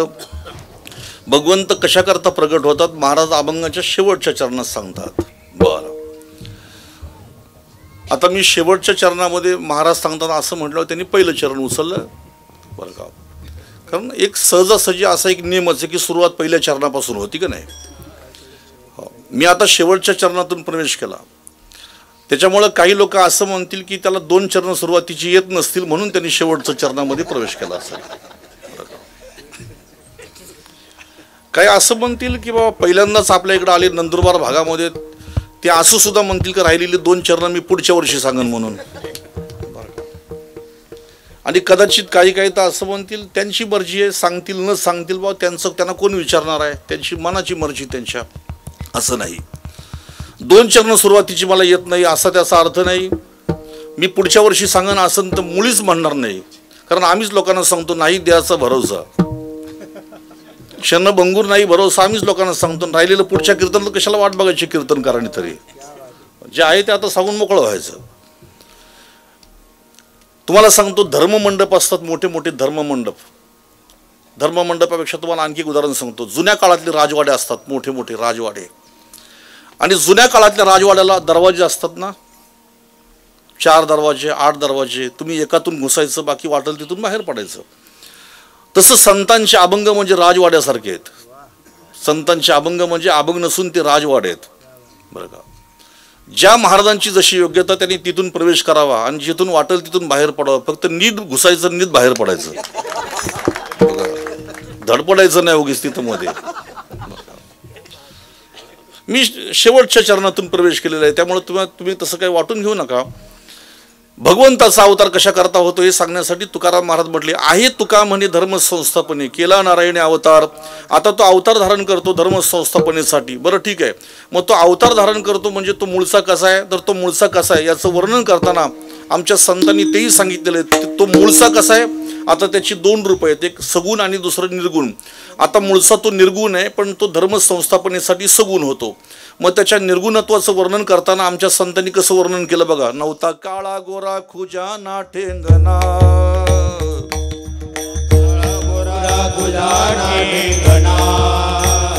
नाही स्वरूप सुंदर ना देखना, नाही स्वरूप सुंदर ना देखना, जीव शिव कैसी तयाशी भावना, जीव शिव कैसी तयाची भावना, पंचभौतिक नेणे पंच प्राण हो, रूप धरियल सगुण रूप धरियल सगुण रूप धरियल सगुण चांगले, रूप धरियल सगुण चांगले. तो काळा नाही, तो गोरा नाही, तो आंधळा नाही, तो बहिरा नाही, तो ठेंगणा नाही, त्याला रंग नाही, त्याला रूप नाही, त्याला वर्ण नाही, त्याला छाया नाही, पण मात्र जगताचं सगळं अधिष्ठान मात्र तोच आहे. म्हणून वेद सांगतो इतो वा इमानी भूतानी जायंते, असं उपनिषदाचं म्हणणं आहे. या संपूर्ण सृष्टीची उत्पत्ती तोच करतो, या सृष्टीला तोच जगवतो आणि शेवटी ही सृष्टी त्याच्यामध्येच विलीन होते. असं तो जगताचा अधिष्ठान आहे. अधिष्ठान आणि आद्यस्थ या 2 गोष्टी महत्त्वाच्या आहेत. अगदी सोपं करून तुम्हाला सांगतो. मला सांगा आता आपण हा घट म्हणजे याला घटच म्हणतात तुम्ही, आता आपण फोडणार याला इकडं काय शब्द याला मडकं, मडकं त्याला म्हणतात. बरं ते कशापासून बनलेलं आहे, मातीपासून बनलेलं आहे. आता काल्याचं कीर्तन झालं, मी हातामध्ये समजा आता काठी घेतली आणि ते मडकं फोडलं. आता फोडल्यानंतर समजा ती खापरं खाली पडणार. मला तुम्ही सांगा ते कशापासून बनलं आहे, मातीचं बनलेलं आहे. मग आता मी ते मडकं फोडलं, मग आता मडकं फुटलं का माती फुटली, काय काय तुम्ही असं कसं सांगतो, बोला ना बोला, असं काय करताय तुम्ही जरा सांगा. काय फुटला, माठ फुटला. माती कशी फुटल, माती फुटत नाही, त्या घटाचा नाश झाला. तसं संपूर्ण जगत म्हणजे माझा परमात्मा जगताच्या रूपाने नटलेला आहे. जगताचा नाश झाला म्हणजे अधिष्ठानाचा नाश होत नाही, आद्यस्थाचा नाश होतो. श्री भगवान या संपूर्ण जगताचं अधिष्ठान आहे, फक्त तो डोळ्याने दिसत नाही. बघा रामचरित मानसामध्ये पार्वती मातेने प्रश्न विचारला भगवान महादेवांना. मला जरा तुम्ही सांगा ना हो, असे प्रश्न पत्नीने पतीला विचारावे. मी नेहमीच सांगतो, दोन संत महाराज एकत्र बसले आणि दोघांच्या चर्चेतून एखादा ग्रंथ जन्माला आला भागवतासारखा, काय त्याच्यामध्ये विशेष आहे? हो, देव आणि भक्त एकत्र आले, त्यांच्या चर्चेतून एखादा ग्रंथ जन्माला आला भगवद्गीतेसारखा, काय त्याच्यामध्ये विशेष आहे? पण पती पत्नी चर्चा करतील, त्यांच्या चर्चेतून रामायणाचा जन्म होतो, हे विशेष आहे. हा संवाद महत्वाचा आहे. पार्वती मातेने विचारलं, मला ब्रह्म म्हणजे काय समजून सांगा. प्रथम सो कारण कहू विचारी, निर्गुण ब्रह्म सगुण वपुधरी. निर्गुण ब्रह्म सगुण का होतं मला जरा सांगा. आणि मग ते ब्रह्म समजावून सांगताना भगवान महादेव पार्वती मातेला सांगतात, तुला ब्रह्म म्हणजे काय ते समजून सांगतो, ऐक. एकच चौपाई सांगतो रामायणातली. भगवान महादेव म्हणतात, बिनुपद चलई सुनई बिनु काना, कर बिन कर्म कर नाना, आनन रहित सकल रस भोगी, बिन बानी बकता बड जोगी. बिनुपद चलई, त्याला पाय नाही पण ते चालतं.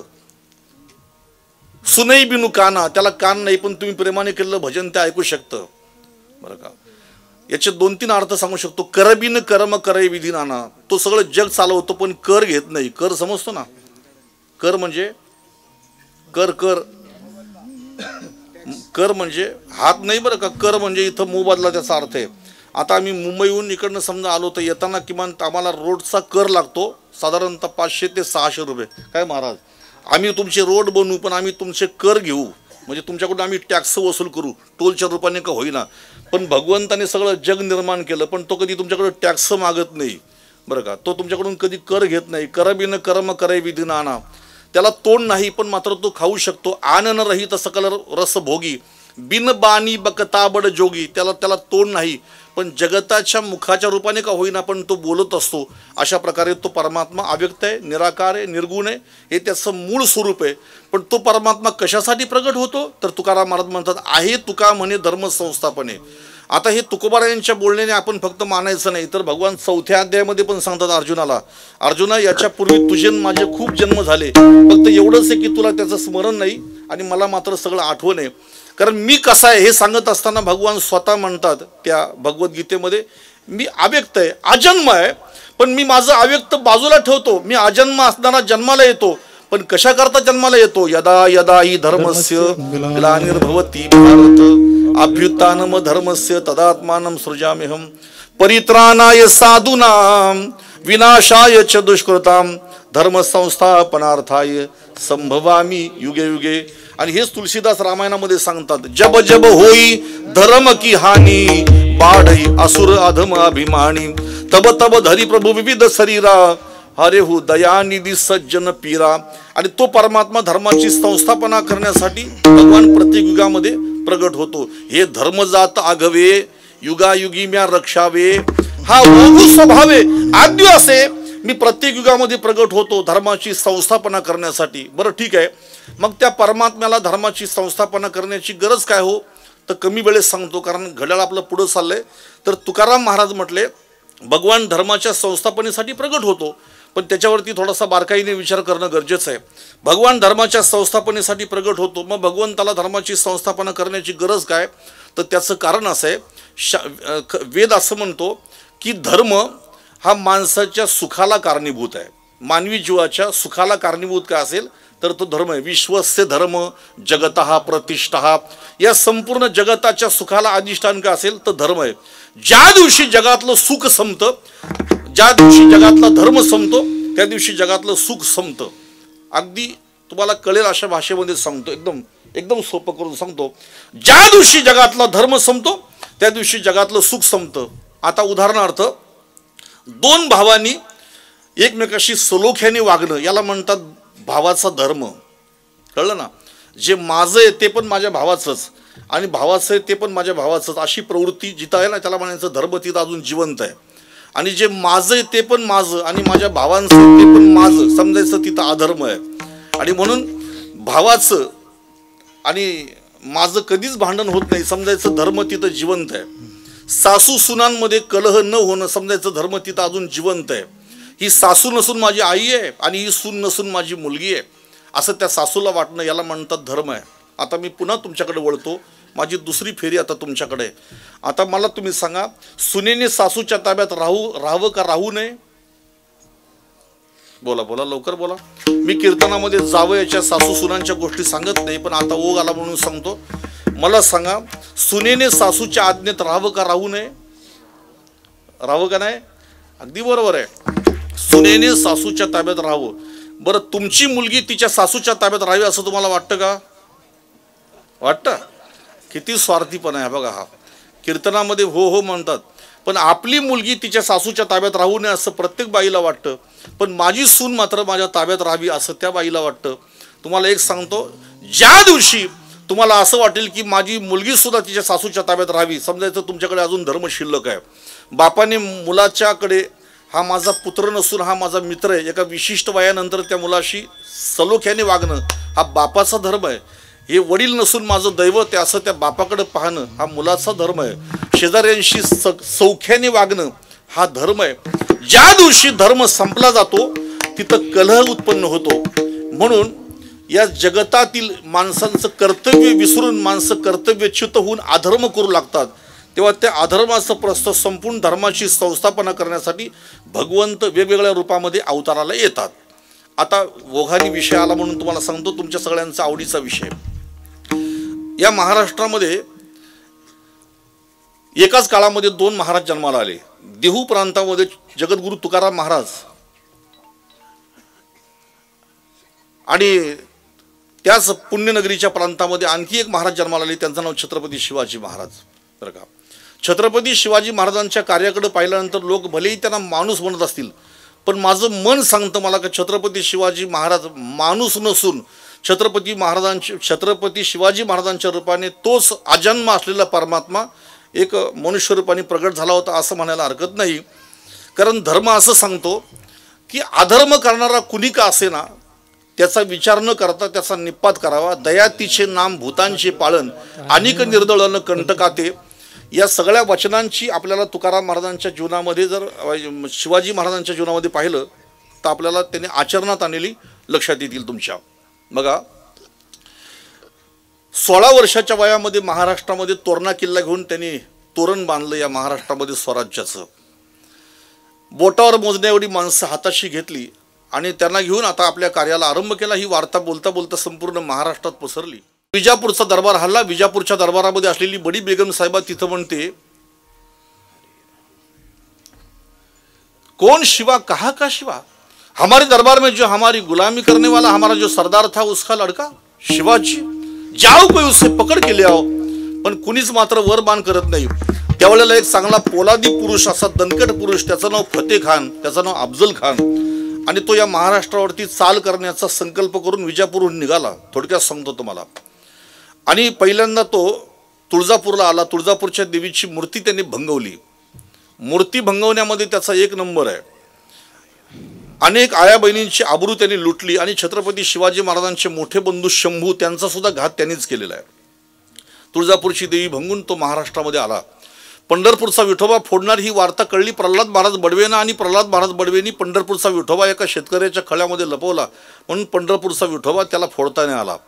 तिथून निघाला. आता आला तो शिखर शिंगणापूरला. शिखर शिंगणापूरच्या मंदिराचा कळस तोडला आणि आता तो महाबळेश्वरला येऊन पोचला. महाबळेश्वरला येऊन जेव्हा तो पोचला तेव्हा त्याच्याबरोबर येताना त्याच्याबरोबर ठराविक सेना होती, मोजकी सेना होती, कामाची माणसं होती.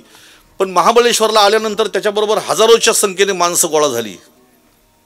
ही माणसं गोळा झाली म्हणजे ही आली कुठून, तर वतनाच्या अपेक्षेने भोकेलेले त्याला येऊन मिळाले. मी माफी मागून बोलतो, वाईट वाटून घेऊ नका. वडापाव खाऊन घोषणा द्यायची परंपरा या महाराष्ट्राची जुनी परंपरा आहे. 2 फक्त गुण संपले ना या मातीतले, एक लाचारी आणि फितुरी, तर जगामध्ये 1 नंबरचं राज्य होऊ शकतं हे महाराष्ट्र. फक्त 2 गोष्टी संपल्या पाहिजेत, एक लाचारी आणि दुसरी फितुरी. त्या महाबळेश्वरला हजारो माणसं जाऊन खानाला मिळाली आणि खानाचा वकील महाराजांच्याकडे गेला आणि सांगितलं, महाराज, त्याचं नाव कृष्णाजी भास्कर कुलकर्णी, ब्राह्मण आहे, कपाळाला गंध आहे, गळ्यामध्ये जाणव आहे, पण चाकरी मात्र तो करतो तिकडे विजापूरच्या दरबाराची. महाराजांच्याकडे गेला, म्हटलं, महाराज, तुम्हाला एक सांगू, तुमचं भलं याच्यामध्ये, सगळं समर्पण करा खानाला, नाही तर खान काही चांगला माणूस नाही, तुम्हाला संपून टाकील, तो तुमचं अस्तित्व नष्ट करून टाकील. मी सांगतो खानाला तुम्हाला काहीतरी वतन द्यायला, असेल नसेल ते त्याला समर्पण करा. महाराज म्हटले, आमचा निरोप आम्ही उद्या कळू. दुसऱ्या दिवशी महाराजांनी बैठक घेतली आणि त्या बैठकीत जो निर्णय झाला तो त्यांच्या वकिलाने खानाला कळवला. महाराजांच्या वकिलाचं नाव आहे पंतोजी बोकीळ. आणि तो पंतोजी आला महाबळेश्वरला आणि सांगितलं महाराज आहेत ना खूप घाबरलेत. आणि महाराज म्हटले की खरोखर मला आता तुम्हाला शरण यायचंय, पण इथं शरण येण्यापेक्षा तुम्ही जर प्रतापगडाच्या पायथ्याशी आलात ना तर बरं होईल आणि तिथं आम्ही तुमची सर्व व्यवस्था करू. आणि म्हणून खान आपल्या सर्व लवाजम्यासह प्रतापगडाच्या पायथ्याशी आला. तिथं भला मोठा शामियाना उभारलेला आहे. दुसऱ्या दिवशी सकाळी 9 वाजताची भेट ठरली. रात्रभर महाराजांनी अशी बैठक घेतली सर्व सैन्याची. त्यांच्या सांगितलं उद्या माझं काही बरं वाईट झालं तर खानाला इथून जिवंत जाऊ द्यायचं नाही. आता स्वराज्य मी तुमच्या स्वाधीन करतो. भल्या पहाटे सकाळी 4 वाजता केदारेश्वराच्या मंदिरात गेले प्रतापगडावरती. आणि पहाटे 4 वाजता केदारेश्वराच्या मंदिरामध्ये शेकडो ब्राह्मण मंत्र म्हणतात आणि शेकडो ब्राह्मणांच्या मंत्रघोषामध्ये महाराज त्या ठिकाणी केदारेश्वराचा अभिषेक करतात. ऐका, त्यांचा तिकडे रुद्र अभिषेक चालू आहे. ब्राह्मण मंत्र म्हणतात आणि तो अभिषेक संपला आणि ब्राह्मणांना दान दक्षिणा दिल्या, दर्शन घेतलं. आता हे स्वराज्य मी तुमच्या स्वाधीन करतो, माझं बरं वाईट काही झालं त्या स्वराज्याचं रक्षण करा. निघाले. बरोबर विश्वासातली माणसं आहेत त्यांच्याबरोबर. एक जीवा महाल आहे, संभाजी कावजी कोंडाळकर आहे, त्यांचा वकील पंतोजी बोकील आहे. ही सर्व माणसं आता प्रतापगडाच्या शिखरावरून खाली उतरू लागली. 9 वाजता भेट ठरली होती, पण सूर्य माथ्यावरती आला, अजून का महाराज येत नाही म्हणून तो व्याकुळ झाला होता.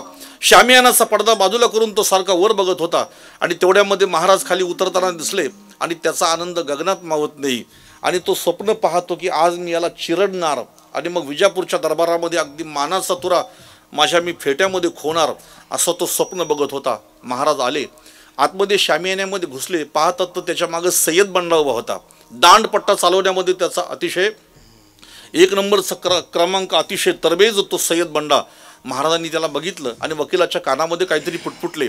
वकिलाने सांगितलं खानाला महाराज सय्यद बंडाला घाबरतात, म्हणून जर सय्यद बंडाला बाहेर काढला तर बरं होईल बरं का. आणि तुमची काय चर्चा व्हायची ती दोघांची चर्चा होईल. आणि मग लगेच सय्यद बंडा बाहेर गेला, वकील सुद्धा बाहेर गेले. महाराज आतमध्ये आले, दोन्ही हात त्यांनी पसरले. आओ शिवा गले मिलो बहुत तरसाया मुझे, असं म्हणून त्याने हात पसरले. धिप्पाड असा शरीराचा, उंच असा. महाराज त्याच्या छातीलाच लागत होते. महाराज जवळ आले तशी खानाने महाराजांना मिठी मारली. महाराजांनी सुद्धा त्याला आलिंगन दिलं. महाराज तसे सावधच होते. खानाने मिठी सोडली आणि डाव्या बगलेमध्ये महाराजांची मान आवळण्याचा प्रयत्न केला.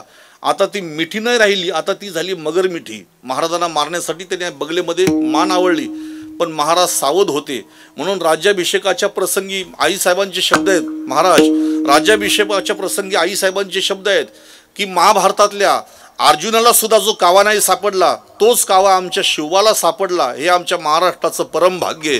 आणि म्हणून आता महाराज सावध होते. हातातला बिचवा असा काढला आणि खानाच्या पोटात मारला. दगा दगा म्हणून मोठ्याने किंचाळला, खाली कोसळला. तसा सय्यद बंडा धावला. दांडपट्ट्याचा फटका महाराजांच्या मस्तकावरती मारला. थोडक्यात हुकला, पण लागला मात्र डोक्यावरती. एका फटक्यातच महाराज मूर्छित पडले. खान खाली कोसळलेला आहे. तलवारीने आता महाराजांच्या वार करणार एवढ्यात तुम्हाला सांगतो जीवा महाला तीरासारखा धावला आणि वरच्यावर त्याचा हात उडवला. म्हणून एक म्हण प्रचलित आहे, होता जीवा म्हणून वाचला शिवा. शिवाजी महाराजांचे प्राण वाचले जीवा महालाच्यामुळं. बाहेर घनघोर लढाई झाली. आणि मग आता इथे एक सगळ्यात महत्त्वाची गंमत तुम्हाला सांगतो बघा. तिथं आपली काही माणसं होती, त्याने छत्रपती शिवाजी महाराजांना खरं म्हणजे पालखीत घालून वाचवण्याचा प्रयत्न केला पाहिजे. बेशुद्ध होते, पण त्यांनी खानाला पालखीत घातला आणि उपचार करण्यासाठी घेऊन चालले होते. का? कारण त्यांनी आम्हाला सांगितले तुम्हाला वतन देणार आहे, म्हणून तो जगला पाहिजे आम्हाला वतन देण्यासाठी. म्हणून काही भोयांनी त्याला पालखीमध्ये घातला आणि घेऊन चालले. लाल डोळे केले संभाजी कावजी कोंडाळकरनी. ही माणसं आहेत का जनावर आहेत? स्वराज्याचं रक्षण करणारा राजा इथं बेशुद्ध पडलेला आहे आणि ही आज एका राक्षसाला वाचवण्यासाठी प्रयत्न करतात. तलवार काढली आणि 4 भोयांचे पाय तोडले. मागचा पुढचा विचार न करता संभाजी कावजी कोंडाळकरने अफजल खानाची मान जसं कलिंगड कापावं तशी कापली. आता पुढचा ऐका बरं का, 5 मिनिटं कीर्तन लांबू शकतं, चालेल ना? 5च मिनिटं लांबून, जास्त नाही लांबवत. ती मान घेऊन तो प्रतापगडाच्या शिखरावरती पोचला. वर गेला. मासाहेबांना सांगितलं, मासाहेब दुष्टाला मारला बरं, संपला राक्षस. आईसाहेबांनी सांगितलं ठीक आहे, पण आपल्या हातून मारला गेलेला आहे, त्याच्या प्रेताची अवहेलना करू नका. या महाराष्ट्रावरती आक्रमण करणारे पाकिस्तानचे 10 दरिद्री अतिरेकी जरी समजा या महाराष्ट्रात मारले गेले तरी मात्र त्यांची अवहेलना नाही केली प्रेताची, त्यांना इथं दफन करण्यात आलं. या महाराष्ट्राची ती परंपरा आहे, शत्रूला सुद्धा सन्मान देणं. आणि म्हणून आता तिथं त्याची कबर आहे प्रतापगडाच्या पायथ्याशी. आता प्रतापगडाच्या पायथ्याशी कबर आहे. हळूहळू ती कबर महाराज पाय पसरीत चाललेली आहे पुढं. आता ती कबर पाय पसरीत चाललेली आहे पुढं, कळलं ना? त्याला बाहेरून पैसे येतात, त्या कबरला बाहेरून पैसे येतात, ते मोठं ट्रस्ट आहे. आता ऐका बरं का, तिथं आपली माणसं जातात अवलादीची, तिथं डोकं टेकून म्हणतात मुलगा झाला तर तुला चादर चढवीन. कुणाला म्हणतात? खानाला म्हणतात. मुलगा झाला तर तुझ्या कबरीवर चादर चढवीन. आता अफजल खानाच्या कृपेने जर तुम्हाला मुलगा झाला मावशी तर तो कसा होईल हो? अफजल खानच होईल नव्हतो. म्हणून तुम्हाला सांगतो हे चुकीचं काही करायचं नाही. पुढची गोष्ट ऐका. आणि मग महाराज शुद्धीवरती आले, बघता समोर डोळे उडून तर पुढे कृष्णाजी भास्कर कुलकर्णी तलवार घेऊन उभा होता. म्हटला बघा खान आता मेलेला आहे, पण तुम्हाला असं वाटलं तुम्ही सुटले नाही, अजून आम्ही जिवंत आहोत. सगळं तुम्ही आता विजापूरच्या दरबारामध्ये सगळे समर्पण होऊन जा, आम्ही तुमचं रक्षण करू. महाराज म्हटले अहो गायी ब्राह्मण संत सुखी राहावे याच्याकरताच आमचे प्रयत्न आहेत ना, आम्हाला सहकार्य करा. राज्य तुमचं आहे, आमचं राज्य नाही, आम्ही फक्त भगवंताचे चाकर आहोत. पण नाही कृष्णाजी भास्कर ऐकला. शेवटी त्याने महाराजांच्यावरती वार केला. पहिला वार त्याने हातावरती झेलला महाराजांनी, आणि मग शेवटी नाईलाजाने दुसरा खाली पडलेली तलवार उचलली आणि दोन्ही हाताने त्या कृष्णाची भास्कर कुलकर्ण्याची मान तोडली. माझा दृष्टांत संपला. ऐका बरं का, विजय मिळवण्यासाठी प्रतापगडाच्या शिखरावरती 100 ब्राह्मणांची पूजा केली, पण विजय मिळवण्यासाठी आणि धर्म अबाधित राहण्यासाठी प्रतापगडाच्या पायथ्याशी एका ब्राह्मणाची हत्या सुद्धा केली. म्हणून तो परमात्मा कधी छत्रपती शिवाजी महाराज होतो, तर कधी राणा प्रताप होतो, तर कधी तो विविध रूप धारण करतो. आणि तोच परमात्मा धर्म संस्थापनेसाठी कधी कच्छ झाला, कधी मत्स्य झाला, कधी वराह, कधी नरसिंह, कधी वामन, कधी परशुराम. त्रेतायुगामध्ये तो राम झाला आणि द्वापार युगामध्ये तो कृष्ण झाला. आणि कृष्ण होऊन त्या परमात्म्याने चरित्र केलं. चरित्र आणि किती अवस्थेमध्ये चरित्र केलं तर अभंगाच्या पहिल्या चरित्र केले नारायण.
धर्माच्या संस्थापनेसाठी तो परमात्मा विविध रूपामध्ये प्रगट होतो. आणि मग तो द्वापारयुगामध्ये कृष्ण रूपाने प्रगट झाला.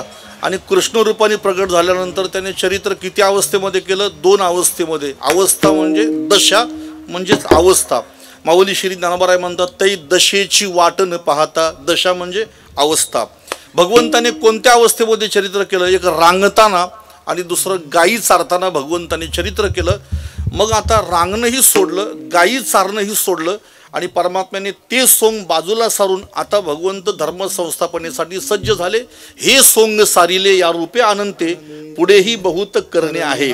आता ऐका बघा, रांगताना भगवंताने काय चरित्र केलं आणि गायी चारताना भगवंताने काय चरित्र केलं हे चरित्र मी तुम्हाला थोडक्यात सांगणार आहे. पण तत्पूर्वी टाळी वाजवायची आणि सर्वांनी भजन करायचं. विठोबा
ए दशे चरित्र केले नारायणे रांगता गोदने राखिताही हे संसारिले अर्पे अनंते पुढेही बहुत करणे आहे तुका म्हणे धर्मसंस्थापने केला नारायणे अवतार माझी वाणी तुझे वर्णी गुणनाम ऐसे देई प्रेम काही कळा. भगवंताने दोन अवस्थेमध्ये चरित्र केलं. कोणत्या अवस्थेमध्ये? रांगताना आणि गायी चारताना. काल्याच्या कीर्तनाचा मुख्य विषय भगवंताचं चरित्र वर्णन करणं. म्हणून आता चरित्राचा भाग सांगतो आणि आपल्या सर्वांना प्रसाद देऊन कार्यक्रमाची सांगता करतो. विठ्ठल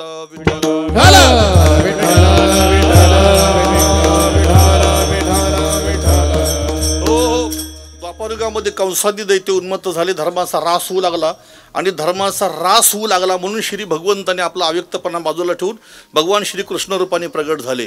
भगवंताचा अवतार झाला मथुरेमध्ये, पण कार्य करायचं होतं मोठं म्हणून भगवंत गोकुळात गेले. आणि गोकुळामध्ये भगवंत गेल्यानंतर त्या गोकुळाचा कसा कायापालट झाला हे आमचे संत सांगतात. गोकुळाचा कसा कायापालट झाला जरा महिला मंडळ लक्ष देऊन ऐका. ज्या दिवशी गोकुळामध्ये भगवंताचं आगमन झालं ना त्या दिवशी गोकुळाचा कसा कायापालट झाला. धन्य त्यांच्या दैवा दैव आले, धन्य त्याच्या दैवा दैव आले, धन्य त्याच्या दैवा दैव आले. हो, आता दोन प्रकारचा पाठ आहे. धन्य त्यांच्या दैवात देव आले आणि धन्य त्यांच्या दैवात देव आले. त्यांचं दैव बलवत्तर म्हणून देव गावात आले. आणि दुसरा विचार केला तर गोकुळातली माणसं दैववान होती, पण त्यांच्या दैवाचेही दैव भाग्याला आले, उदयाला आले.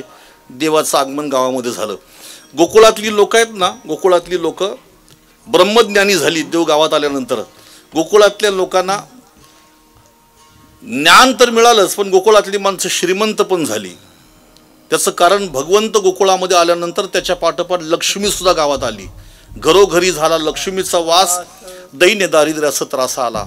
आमच्या मुंबई भागामध्ये एक व्रत करतात महिला मंडळ, मार्गशीर्ष महिन्यातलं गुरुवारचं व्रत. तुमच्याकडं आहे का? नाही आहे ना? हां, मार्गशीर्ष महिन्यातला गुरुवार करतात बाया, लहान मुली, तरुण मुली, म्हाताऱ्या बाया सुद्धा करतात. आणि लक्ष्मीची पोथी वाचतात त्यावेळेला. आणि शेवटच्या गुरुवारी म्हणतात की लक्ष्मी माय आमच्या घरी हो, आमचं कल्याण कर, आमची भरभराट होऊ द्या. हो, पण मी तुम्हाला या व्यासपीठावर जाहीर सांगतो, तुम्ही 16 वर्षाच्या असल्यापासून तुम्ही 80 वर्षाच्या होईपर्यंत जर लक्ष्मीची पोथी वाचली तर लक्ष्मी तुमच्या घरी येऊ शकत नाही, कधीच येऊ शकत नाही. बाया म्हणतील आणला कशाला, कुठून आणला काय माहिती म्हणतील. हा बरं का, आमच्या सगळ्या व्रतावरती यांनी पाणी फिरवलं. तुम्ही म्हाताऱ्या होईपर्यंत जरी ती पोथी वाचली तरी लक्ष्मी तुमच्या घरी येऊ शकत नाही. आता तुमचं घर ते आमचं गाव 450 किलोमीटर आहे. आणि मी तुमच्या गावामध्ये आज आलो, इथं माझा परिचय झाला. आणि तुमच्या गावातल्या एखाद्या 60 वर्षाच्या आईला म्हटलो, आई अगं माझ्या घरी ना एक वास्तुशांतीचा कार्यक्रम, येशील का आमच्या घरी? मी तुला मस्त साडी घेईन, तुझा ओटी भरण्याचा कार्यक्रम करीन, येशील का आमच्या घरी? बरं का, ती 60 वर्षाची आई सुद्धा म्हणते मी तुमच्या घरी मुंबईला येऊ शकते महाराज, फक्त आमचा म्हातारा शेतावर गेलेला आहे, त्याची परवानगी घेतल्याशिवाय मी तुमच्या घरी येऊ शकत नाही, मला बाबाची परवानगी घ्यावी लागेल, मग मी तुमच्या घरी येईन. आता 60 वर्षाची आजीबाई सुद्धा जर बाबाची परवानगी घेतल्याशिवाय आमच्या मुंबईला येऊ शकत नाही, तर जी जगतनियन त्याची पत्नी लक्ष्मी, तुम्ही त्याला विचारित नाही, तुम्ही तिला बोलवता घरी. जिंदगी गेली पुन्हा जन्म घेतला तरी लक्ष्मी तुमच्या घरी येऊ शकत नाही. तुम्ही लक्ष्मीची पोथी वाचा, तिचा उपवास करा, तिचं व्रत करा. पण तुम्हाला एक मंत्र सांगतो, तो मंत्र तुम्ही म्हणायचा शेवटच्या गुरुवारी तिची पूजा करायची नाही, एक मंत्र म्हणायचा सर्वांनी मिळून. तुकाराम महाराजांचा मंत्र आहे, तिची पूजा करायची, सांगायचं आई साहेब आम्ही तुला पूजलेली आहे, मनोभावी तुझी पोथी वाचलेली आहे, खरोखर आमच्यावरती प्रसन्न हो, आणि प्रसन्न होऊन मला फक्त एकच दे. मग काय दे? वेगी आणावा तो हरी हरी, वेगी आणावा तो हरी वेगी आणावा तो हरी हरी, वेगी आणावा तो हरी. माझा दिनाते, थोडं मला बोलू द्या. हा, माझा दिनाते दिनाते उद्धरी, माझा दिनाते उद्धरी, माझा दिनाते, माझा दिनाते, माझा दिनाते, माझा दिनाते उद्धरी, वेगी आणावा तो हरी हरी, वेगी आणावा तो हरी.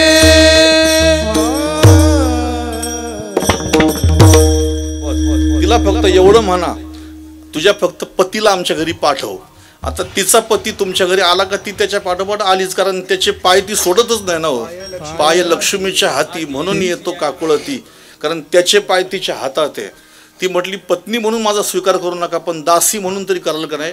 मग त्याला पहिल्यांदा बोलवायचं मग तिला बोलवायची. कुणी तुमच्या डोक्यात घातलं कुणाच ठाऊक हे खूळ. म्हणून लक्ष्मीची पोथी वाचा, पण मात्र अगोदर त्याला बोलवा, नंतर मग ती तुमच्या घरी येईल. असो गोकुळातली माणसं श्रीमंत झाली, ब्रह्मज्ञानी झाली आणि गोकुळामध्ये आनंद उत्सव साजरा होऊ लागला. गोकुल में आनंद भयो जय कन्हैया लाल की. गोकुल में आनंद भयो जय टाळी टाळी लाल की. जय कन्हैया लाल की जय हो पशुपाल की. जय कन्हैया लाल की जय हो पशुपाल की. गौआ चराने वाले जय हो पशुपाल की. गौआ चराने वाले जय हो पशुपाल की. आदि दिनो घोड़ा दिनो और दिनो पालकी. आदि दिनो घोड़ा दिनो और दिनो पालकी. आदि दिनो घोड़ा दिनो और दिनो पालकी. आदि दिनो घोड़ा दिनो और दिनो पालकी. नंद घरानंद भयो जय कन्हैया लाल की.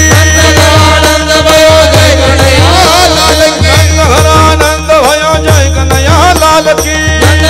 आनंद भयो जय कन्हैया लाल की.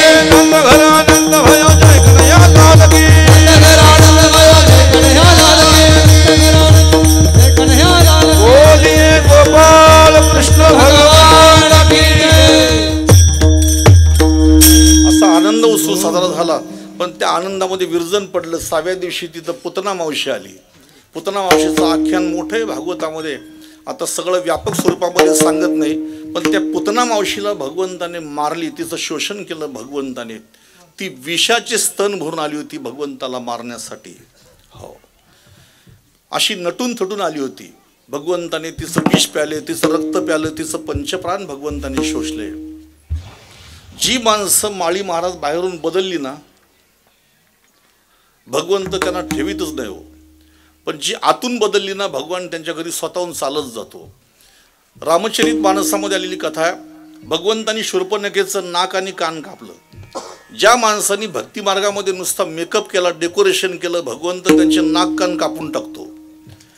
हो, भगवंत नाक कान कापून टाकतो म्हणजे त्याला समाजात फिरायला भगवंत नाकच ठेवीत नाही. त्याला समजायचं नाक कापून टाकलं त्याचं. आणि लोक त्याची एवढी निंदा करतात की त्याचे कान सुद्धा बहिरे होतील एवढी लोक निंदा करतात त्याचे. समजायचं यांनी फक्त नुसता मेकअप केला होता.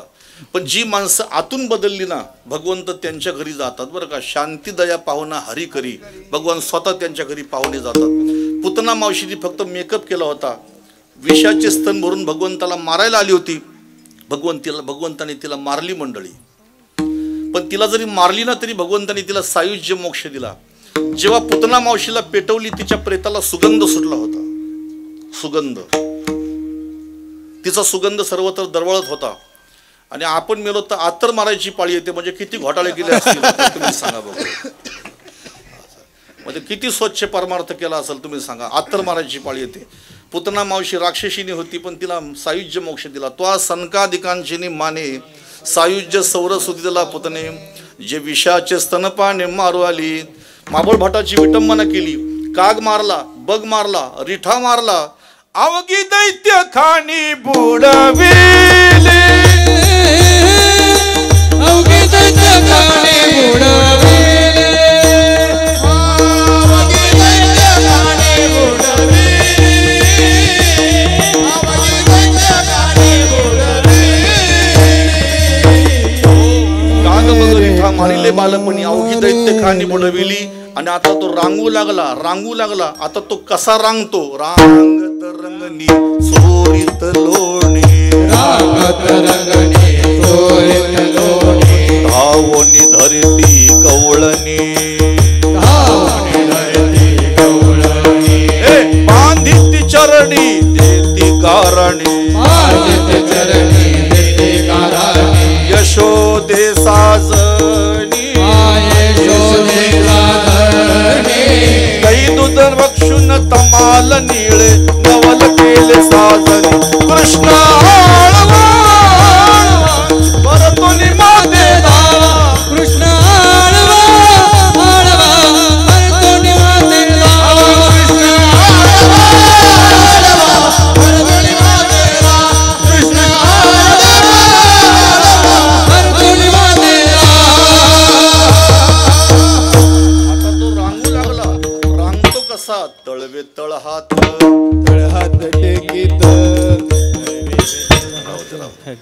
डाव्या गुडघ्याने गुडघ्याने रांगत. आता आपला कीर्तनाचा अभंग असा आहे, रांगता गोधने राखीताई. आता तो रांगू लागला. मग आता रांगताना त्याने चरित्र काय केलं, रांगताना पण त्याचं चरित्र कसं आहे. एक दिवशी काय झालं, आईने त्याला उखळाला बांधला, असा उखळाला बांधला. आवर बातसून उखल सुगला, बांधलिया तू आपण गोपाला. किती पण जरी दोरीने त्याला आवडलं तरी दोरी मात्र पूर्ण होतच नव्हती, दोरी अपूर्ण राहायची. शेवटी आई कंटाळली. भगवंताने विचार केला जास्त त्रास देणं काही बरोबर नाही, उशीर पण जास्त झाला, म्हणून आता स्वतःला स्वतः बांधून घ्यावं. आणि म्हणून स्वतःला बांधून घेतलं भगवंताने. आणि आता आई घरामध्ये कामामध्ये गुंतली. आई कामामध्ये गुंतल्यानंतर आता हा घरामध्ये दिसेनासा झाला. आई संपूर्ण घर शोधती पण हा कुठं दिसत नाही. मग आई शेवटी वेडीपिशी झाली आणि जो कोणी भेटेल त्याला आई विचारते, सांगा गे कुणी सांगा,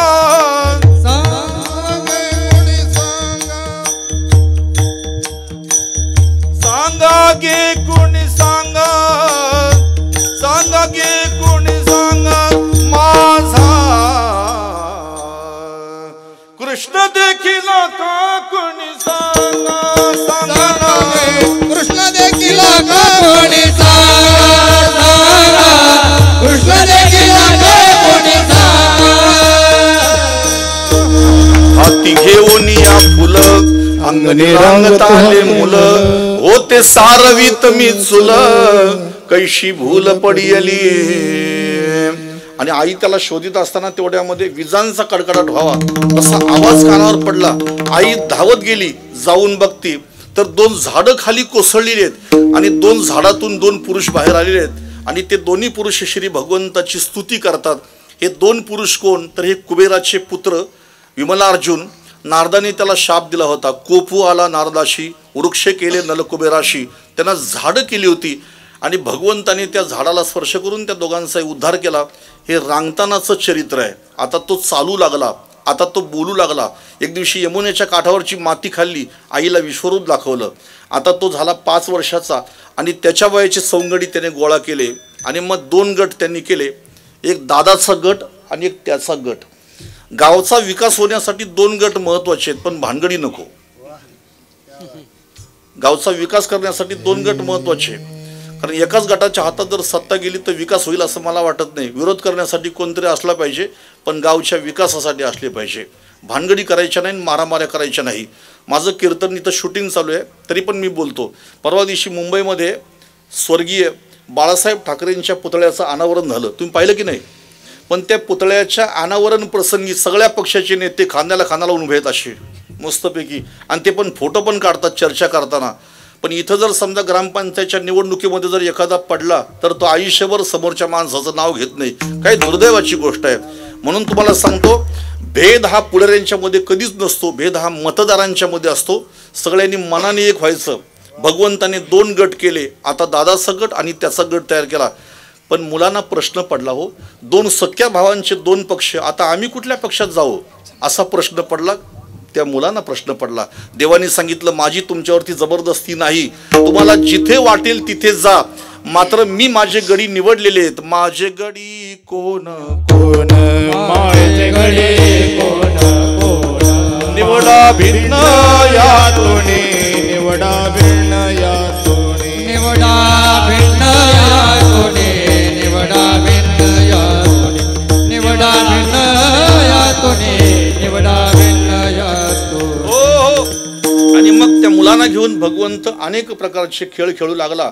पण मुलं थकायची, दमायची. त्याचं कारण तुम्हाला सांगतो. कीर्तनात अतिशय महत्त्वाच्या विषयाला मी हात घालतो. मुलं थकायची, त्याचं कारण मुलं पौष्टिक आहार खात नव्हती. मी प्रत्येक आईबापाला सांगेन, मुलं या देशाचं भविष्य आहे, त्यांना चांगला आहार खात जा, खायला घालीत चला. तुम्ही पण चांगला आहार खात जा, मुलांना पण चांगला आहार खायला देत चला. काय झालं नेमकं तुम्हाला सांगतो. माळी महाराज कीर्तनात सांगण्याचा विषय, लोकांना सांगायचं तुम्ही गाडीची काळजी घेऊ नका, पण तुम्ही तुमच्या बॉडीची काळजी घ्या. कारण बॉडी आहे तर गाडी आहे ना. सध्या तुम्ही बघा माणसं कशी मुडदूत झाली. या कोरोनामध्ये तर माणसं खलासच झाली जवळजवळ. चांगला पौष्टिक आहार खायचा. तुम्ही सगळे शेतकरी आहात, बहुसंख्य समाज शेती करणार आहे. मी तुम्हाला एक शंका विचारतो, शेंगदाणे जास्त शेंगदाणे त्याचा भाव किती आहे? किती? 100 रुपये किलो. आमच्याकडे 120 आहे. इथून घेऊन गेलं पाहिजे खरं म्हणजे, विकायला पाहिजे मुंबईला नेऊन. जास्त घेतले तर 100 रुपये, मग तेवढे मी घेऊन जाऊ शकत नाही, पण मला लावा तुम्ही 100, मी कीर्तनकार आहे म्हणून. बरं का. शेंगदाण्याचा भाव 100 रुपये किलो आहे. आता शेंगदाण्याचं तेल किती रुपये किलो आहे? किती? 150 ते 160 रुपये. वा वा, तुम्हाला सगळे भाव माहिती आहे. नाही 200 नाही हो, 160 रुपये किलो आहे. मला तुम्ही सांगा, 1 किलो शेंगदाण्याचं तेल जर काढायचं असेल तर किती किलो शेंगदाणे गाळायला लागतात? किती किलो? 3.5 किलो शेंगदाणे गाळल्याशिवाय 1 किलो तेल निघत नाही. मग आता 300 रुपयाचे शेंगदाणे आणि 160 रुपयाचा भाव तुम्हाला तेल मिळतं, म्हणजे तो त्या तुमच्यावरती तो तेल काढणाऱ्या माणसाचे उपकार आहे का सरकारचे उपकार तुमच्यावरती आहेत? काय करावं? तुम्हाला एक सांगतो, त्याला फक्त शेंगदाण्याचा वास आहे, पण त्याच्यामध्ये तुम्हाला सांगतो 80% त्याच्यामध्ये केमिकल भेसळ त्याच्यामध्ये आहे. म्हणून तुम्हाला सांगतो, पौष्टिक आहार खा. 40 वर्षाच्या मुलांना हार्ट अटॅक यायला लागला, त्याचं कारण आहार चांगला नाही म्हणून. आणि मुलांना पण सांगायला, हे वडापाव फिडापाव चायनीज फायनीज काही खायला देऊ नका, चांगला मस्त आहार खायला द्यायचा. लोक म्हणतील मग आम्ही खायला तरी काय द्यावं? काल्याचं कीर्तन ऐकून घरी जाल ना, तेव्हा भगवान कृष्ण आईकडे काय मागत होते तेच तुम्ही तुमच्या मुलांना द्या खायला. भगवान कृष्ण गाई चारून आले का आईला असं म्हणत नव्हते, मला वडापाव दे, मला मॅगी करून दे, असं म्हणत नव्हते ते. भगवंत म्हणायचे, साध्या गव्हाची पोळी लाटी, पुरणपोळी करून दे मोठी, नाही आडवीत गुळासाठी मला जीव घाल, मला जीव घाल. यशोदे घराकडे चाल, मला जीव घाल, यशोदे घराकडे चाल, मला जीव घाल, यशोदे घराकडे चाल, मला जीव घाल. हॉटेलमधली मस्का लावून भाकरी खाण्यापेक्षा, बरं का, महाराज म्हणतात, आई लवकर चल ग घरी, वांगे भाजून भरीत करी. बरं का, तूप लावून भाकरी दे आईला म्हणतात ते. मस्का लावून रोटी खाऊ नका, तूप लावून चपाती खात चला, पौष्टिक आहार आहे. आणि म्हणून भगवंताने विचार केला, मुलांना आपण तृप्त करावे, म्हणून भगवंत मुलांना तृप्त करण्यासाठी चौर्य कर्म करू लागला, चोरी करू लागला. किती चोऱ्या केल्या, किती गाराणे आले हे सांगायला माझ्याकडे वेळ नाही. बरं, असं म्हटल्यावर म्हणाल तुला येतच नसेल तर सांगशील कुठून तू, असं सुद्धा तुम्ही म्हणू शकता. म्हणून 1-2 फक्त गाराणे सांगतो. यशोदेकडे आलेले फक्त 2 गाराणे. एक बाई सांगते, रात्री पण खोड्या करतो आणि दिवसा पण करतो. दिवसा काय केलं याने, तर दिवसा काय केलं तर ती बाई सांगते. बघा, अष्टदळ काढिले अंगणी, वरी मोते चक्र पाणी, दाराशी रांगोळी काढली होती, याने रांगोळी पुसली, त्याच्यावरती टिंब टिंब करून हा पळून गेला. पुन्हा दुसरी तिथे एक बाई आली, ती बाई सांगते, परवा दिवशीची घटना आहे, मला काल येता नाही आलं, काल्याचं कीर्तन होतं म्हणून आज तुला सांगायला आली. काय केलं तुझ्या मुलाने, ऐक. परवा आला आमच्या घरा, दारी रिजला होता म्हातारा, घेऊन ताकाचा डेरा, सैरा फोडीला, घरातलं दही दूध खाऊन पळून चालला होता. आमचे मामाजी म्हणजे आमचे सासरे दारात झोपले होते, ताकाचा डेरा त्यांच्या डोक्यात फोडला आणि पळून गेला. बरं, यशोदा सगळं ऐकते आणि पुढे लगेच दुसरी बाई तिथं हजरच होती. ती म्हणते, तुला काय सांगावं, माझी सून गरोदर आहे, तिला 9 महिने आता पूर्ण झालेले आहेत. हा आला आणि तिच्या पोटाला हात लावून म्हणायला लागला, एवढं कुठं मोठं पोट असतं का माणसाचं, शोभतं का या बाईला पोट. बरं का, यशोदा म्हटली, असा बोलला का कृष्ण? बरं, पुढं काय झालं सांग. पुढं काय नाही झालं, मी त्याचा हात धरला ना, म्हटलं तुला असा मारीन धरून बोलल्याबरोबर लगेच घरामध्ये गेला आणि घरामध्ये गेल्यानंतर पेटलेलं चुलीतलं लाकूड घेऊन आला आणि मला म्हटलं, तुझं घर पेटवीन, घर माझ्या, फक्त तू अंगाला हात लावून बघ, तुझं घर नाही पेटवलं तर मी पण नावाचा कृष्ण नाही. बरं, मग यशोदा म्हणते, पुढं काय झालं म्हणजे त्याने हातातलं लाकूड खाली ठेवलं आणि माझ्या मुस्काटात अशी मारली थोबाडीत, एका फटक्यात तुझ्या मुलाने मला खाली पाडली. काय सांगते ती बाई, सुन दे कोणी गरोदर, म्हणे केवढे उदर. अगं लाकूड घेतलं घराला लावीन असं म्हणतो तो, घेऊन या आग्न, म्हणे तुझ्या घराशी लावीन. आणि जेव्हा त्याला मी म्हटलं का हे घर मी माझ्या बापाच्या पैशांनी बांधले, नवऱ्याच्या पैशांनी नाही बांधलं, तेव्हा माझ्या थोबाडीत मारून काय म्हटलं माहिती का, देवोनी तोंडावर तुझ्या बापाचे हे घर. भगवंताने तिला आठवण करून दिली, हे तुझ्या बापाचं घर नाही, तुझं घर तिकडं नदीच्या काठावर आहे, पत्र्याचा शेड, या घराला तू तुझं घर म्हणू नको. आणि दुसरी तिला असं सांगायचं भगवंताला का तुझ्या घराला तुझं घर म्हणते ना, हे देवानी दिलेलं तुला घर आहे, तुझ्या बापाचे हे घर. असे अनेक प्रकारचे गाराणे आले. शेवटी यशोदा माता कंटाळली, ऐसे ऐकता गाराणी यशोदा नैने आले पाणी. आणि भगवान परमात्म्याला मग तिने गायी चारायला पाठवला. गाई गोपाळ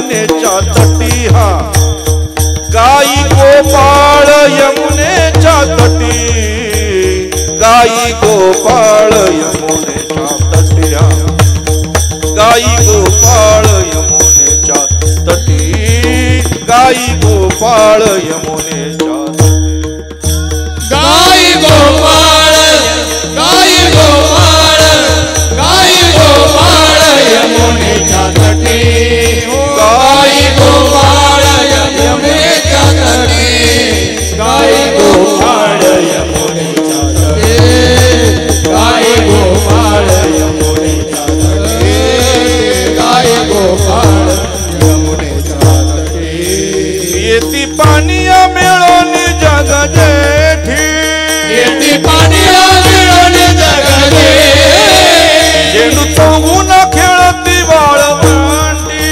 झेंडू तरुण खेळती वाळवंटी चला चला पाहू म्हणती दृष्टी हो गाई गोपाळ गाई गाई गोपाळ गाई गोपाळ यमुनेच्या तटी गाई गोपाळ यमुनेच्या तटी गाई गोपाळ यमुनेच्या तटी गाई गोपाळ यमुनेच्या तटी गाई गोपाळ यमुनेच्या तटी आणि मग तो खेळ खेळत असताना भगवंताने अनेकांचा गर्व हरण केला. इंद्राचा गर्व हरण केला, कालियाचं मर्दन केलं, ब्रह्मदेवाचा गर्व हरण केला. भगवंत अनेक प्रकारचे खेळ खेळू लागला. हामामा, हुमरी, चेंडू फळी, लगोरी असे अनेक प्रकारचे खेळ भगवंत खेळू लागला. आता ते खेळ राहिलेले नाही. आताच्या मुलांना ते खेळ कुठं माहिती आहे. आता हे समोर बसलेले 3-4 पोरं आहेत ना, त्यांना तुम्ही विचारलं, ए तुम्हाला बोलतोय रे लाल शर्टावाल्या, हा तुला बोलतोय मी, तुला विटी दांडू माहिती आहे का? विटी दांडू नाही. चेंडू फळी माहिती आहे तुला? क्रिकेट, मग तीच चेंडू फळी.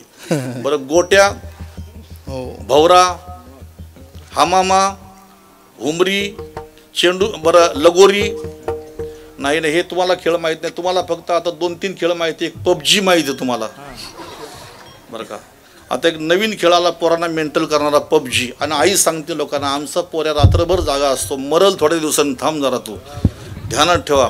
आमच्या बाजूला एक मुलगा, तुम्हाला सांगतो, उल्हासनगरला 3ऱ्या माळ्यावरून खाली पडला, बरं का, पबजी खेळता खेळता. मनसरला एक मेंटल झाला पबजी खेळता खेळता. हे असं भलतं सलतं तरुण पिढीला संपवणाऱ्या काही गोष्टी आलेल्या आहेत. तुम्ही थोडं सावधान राहा, सुरक्षित राहा. हे पबजी सारखी गेम काही खेळू नका. आता पूर्वी चेंडू फळी होती ना, ती आता क्रिकेट म्हणून खेळतात. पण आताच्या क्रिकेटमध्ये आणि तेव्हाच्या क्रिकेटमध्ये फरक होता.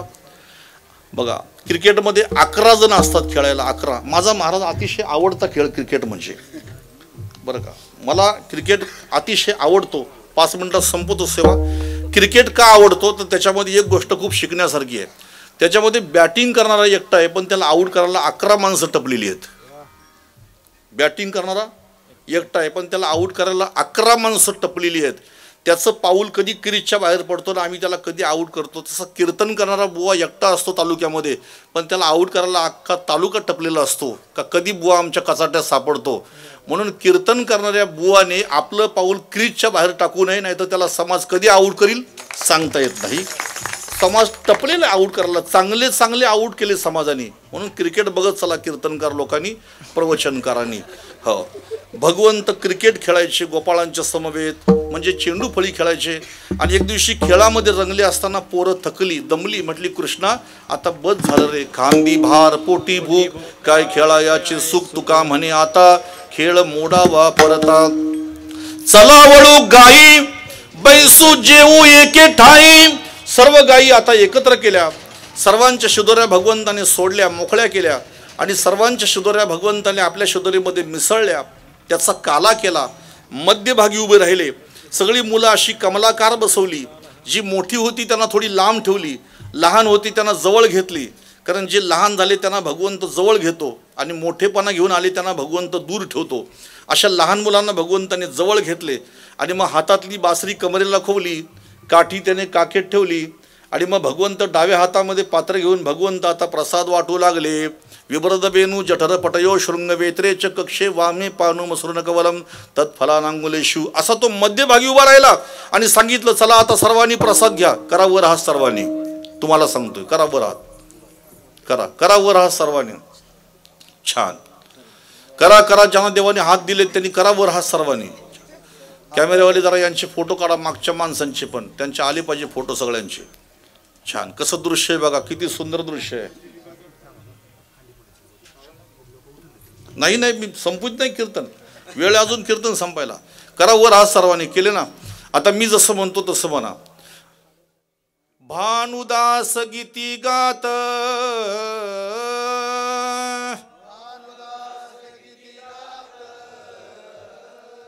भानुदास गीती गात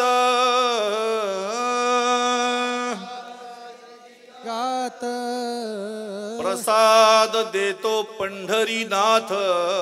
प्रसाद देतो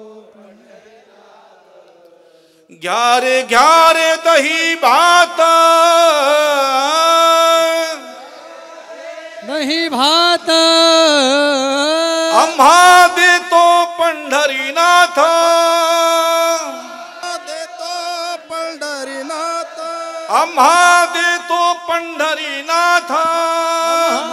देतो पंढरीनाथ. हात वरतीच ठेवा, हात वरती ठेवा. करा सरळ हात. कोरोना महामारीमुळे सगळं जग त्रस्त झालेलं आहे. आपण आता हे प्रसादाचे आपण 2 ओळी म्हटलो, आणखी एक ओळ म्हणायची आपल्या सर्वांना. ही भयानक मोठी महामारी आहे. हात खाली करू नका. जो हात खाली करेल त्याला कोरोना होईल. करा वरती हात सरळ. 11व्या अध्यायामध्ये अर्जुन देवाला म्हणतो, आता ही तुझी महामारी आवर म्हणून. तसं आपण सुद्धा वरती हात करून देवाला सांगायचंय का तुझी महामारी आता आवर म्हणून. आता आम्हाला मोकळ्या मनाने परमार्थ करू दे असं देवाला सांगायचंय. तू गोसावी आमुचा अनंता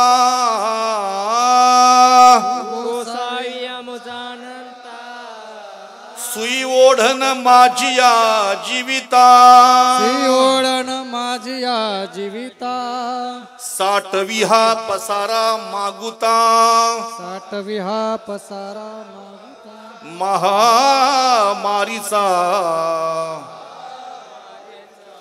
महामारीचा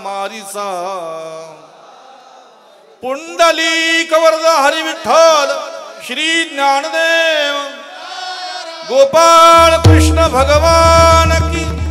श्री कृष्ण गोविंद हरे मुरारे हे नाथ नारायण वासुदेव. श्री कृष्ण गोविंद हरे मुरारे नाथ नारायण वासुदेव. कृष्ण गोविंद हरे मुरारे हे नाथ नारायण वासुदेव. श्री कृष्ण गोविंद हरे मुरारे नाथ नारायण वासुदेव.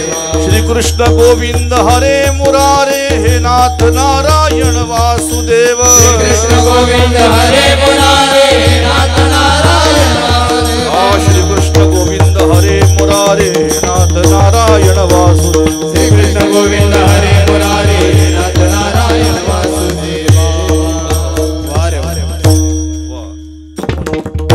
भगवंताने गोपाळांच्या समवेत यमुनेच्या वाळवंटामध्ये जो काला केला तो काला पाहण्यासाठी काही देव आले बरं का. आज ओ साम्रावती काला पहावयती देव विसरती देहभाव आपुला. देवानी त्यांना प्रसाद दिला नाही, कारण काला म्हणजे निष्काम सेवेचं फळ आहे. आणि हेच निष्काम सेवेचं फळ वारकरी संप्रदायामधील संतांनी आम्हाला दिलं. तुका म्हणे काला वैकुंठी दुर्लभ विशेषहा लाभ संतासंगी. ज्या संत महापुरुषांच्या कृपेने आपल्याला हा प्रसाद मिळाला त्यांचं एक वेळ सर्व प्रेमाने भजन करा. ज्ञानेश्वर माऊली ज्ञानराज माऊली तुकाराम ज्ञानेश्वर माऊली ज्ञानराज माऊली. जय ज्ञानेश्वर माऊली ज्ञानराज माऊली ज्ञानेश्वर माऊली ज्ञानराज माऊली. जय ज्ञानेश्वर माऊली ज्ञानराज माऊली तुकाराम. या ठिकाणी काल्याच्या कीर्तनाची सेवा संपलेली आहे. या कार्यक्रमाची संकल्पना भागवत धर्म परिषदेचे राष्ट्रीय अध्यक्ष कोण महाराज आपणच आहात ना. आज एकनाथ महाराज सदगीर आमच्या गुरुस्थानी असलेले अतिशय म्हणजे एक अभ्यासू व्यक्तिमत्व महाराष्ट्रातलं. आणि वारकरी संप्रदायामधील असे खूप मोजके कीर्तनकार आहेत. कीर्तन तर करतात पण ते धर्मनिष्ठ आहेत.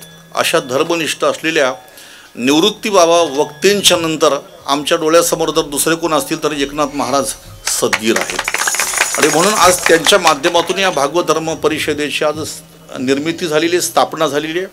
अधिष्ठान चांगलं असलं की ती गोष्ट टिकून राहते. म्हणून त्यांच्यासोबत काम करणारी जेवढी महाराष्ट्रातली मंडळी आहे या सगळ्या मंडळीला मी धन्यवाद देतो. आपल्या या जिल्ह्याचे अध्यक्ष जे आहेत रावसाहेब महाराज पाटील, हो अतिशय तरुण आणि तडफदार असं ते व्यक्तिमत्व आहे. त्यांच्याबरोबर तरुण भरपूरच आहेत आणि अशा सगळ्या भरपूर तरुणांना घेऊन जेव्हा अशा प्रकारचा कार्यक्रम होतो त्याच्यातून आपल्याला निश्चितपणे लक्षात येतं की जेव्हा एखाद्या चांगल्या परमार्थिक कार्यक्रमाची सुरुवात तरुण मंडळी करतात ना, तेव्हा मात्र ते कार्य चंद्रसूर्य आहे तोपर्यंत निश्चितपणे टिकून राहणार याच्यामध्ये शंका नाही. रावसाहेब महाराजांना त्यांच्या सर्व सहकार्यांना मी धन्यवाद देतो. या कार्यामध्ये जे सक्रिय मंडळी आहेत या सर्वांना मी माझ्याकडून खूप खूप शतशः धन्यवाद देतो.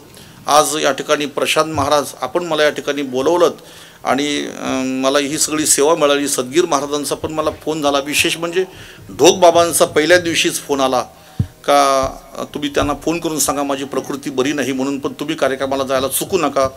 अमृत महाराज जोशी कार्यक्रम करून गेल्यानंतर त्यांनी सांगितलं की कार्यक्रमाला जा, चुकू नका कार्यक्रम म्हणून. तुम्ही प्रवास अतिशय मोठा आहे पण तरी देखील मात्र आपल्या सगळ्यांच्या प्रेमापोटी महाराजांचं प्रेम आहे म्हणून या ठिकाणी माझं येणं झालं. गुणीजन असे टाळकरी मृदंग वाजवणारा, या ठिकाणी कीर्तन श्रवण करणारी महाराज मंडळी, माझा सर्वांचा काही परिचय नाही पण व्यासपीठावरती असलेले माझे गुरुतुल्य सर्वांच्या चरणी नतमस्तक होतो. सर्वांच्या चरणी मी दंडवत करतो आणि जाता जाता फक्त सर्वांना एकच सूचना देतो, माणसाने माणसासारखं जगा, संगत चांगल्याची करा, मरायच्या आधी गळ्यामध्ये पवित्र तुळशीची माळा घाला, कंठी मिरवा तुळशी, व्रत करा एकादशी. कोरोनामध्ये भरपूर माणसं गेली का नाही? किती माणसांच्या प्रेताला किती माणसं, घरची माणसं सुद्धा नाही गेली हो. नगरपालिकेच्या माणसांनीच त्यांना पेटवलं स्मशानामध्ये. संपत्ती इथं राहिली, नातेवाईक इथं राहिले. एवढी माणसं मेली का आपल्या जिवाळ्याची आपल्याला तिथं जाता पण नाही आलं. मग आता एवढी माणसं जर मेली आणि आपला नंबर नाही लागला म्हणजे आपण भाग्यवान आहे की नाही? म्हणून देवाला सांगायचं, बरवे झाले आजीवरी, नाही पडलो मृत्यूच्या हारी, वाचून आलो यथवरी, उरले ते हारी तुम्हा समर्पण. चांगलं वागा बरं का. जीवनामध्ये संपत्ती पण कमवा. एवढी संपत्ती कमवू नका की लोक मारायला टपतील आणि एवढी कमी संपत्ती कमवू नका की सप्ताल द्यायला आपल्याकडे 51 रुपये नसतील. तेव्हा चांगल्या मार्गाने संपत्ती कमवा आणि उदार अंतकरणाने संपत्तीचा वेच करा. सेवा संपलेली आहे. मी या ठिकाणी विनंती करतो, पहिल्यांदा आभाराचा कार्यक्रम घ्या, कारण नंतर मग हांडी फुटली म्हणजे कोणी मंडळी थांबणार नाही. तेव्हा आभाराचा कार्यक्रम सुद्धा आपण 5 मिनिटांमध्येच संपवण्याचा प्रयत्न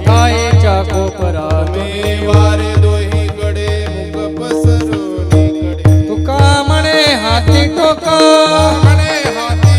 तुका म्हणे हाती टोका, अधिक उणे ने देका, तुम्ही वारे दोही गडे मुख पसरून हा कंठी धरिला कृष्ण म्हणे अवघा जने प्रकाश, आला वाटो एकमेका वैष्णवनिका संभ्रम, वाकोले या महा कैवल्य तेजा देवदी संसंग, म्हणून वेदला माझा आरती ज्ञान राजा. हा लोभले ज्ञान जगे येत नेनादी कोणे, अवतार पांडुरंग नाव ठेवले ज्ञाने आरती ज्ञान राजा, महा कैवल्य तेजा देव संसंग, म्हणून वेदला माझा आरती ज्ञान राजा. हा प्रकट गुह्य बोले विश्व ब्रह्माच गेले, रामजनार्दने चरणी मस्तक ठेवले आरती ज्ञान राजा. खाली बसा, बसा खाली, अरे खाली बसा. सागरात पाषाण तारिले तेथे गोवाचे अभंग रक्षिले तुकारामा, दुखदा दुलने ते ब्रह्मा दुखाती आले म्हणून रामेश्वरे चरणी मस्तक ठेवले तुकारामा. हरि ओम. हरि लोडा.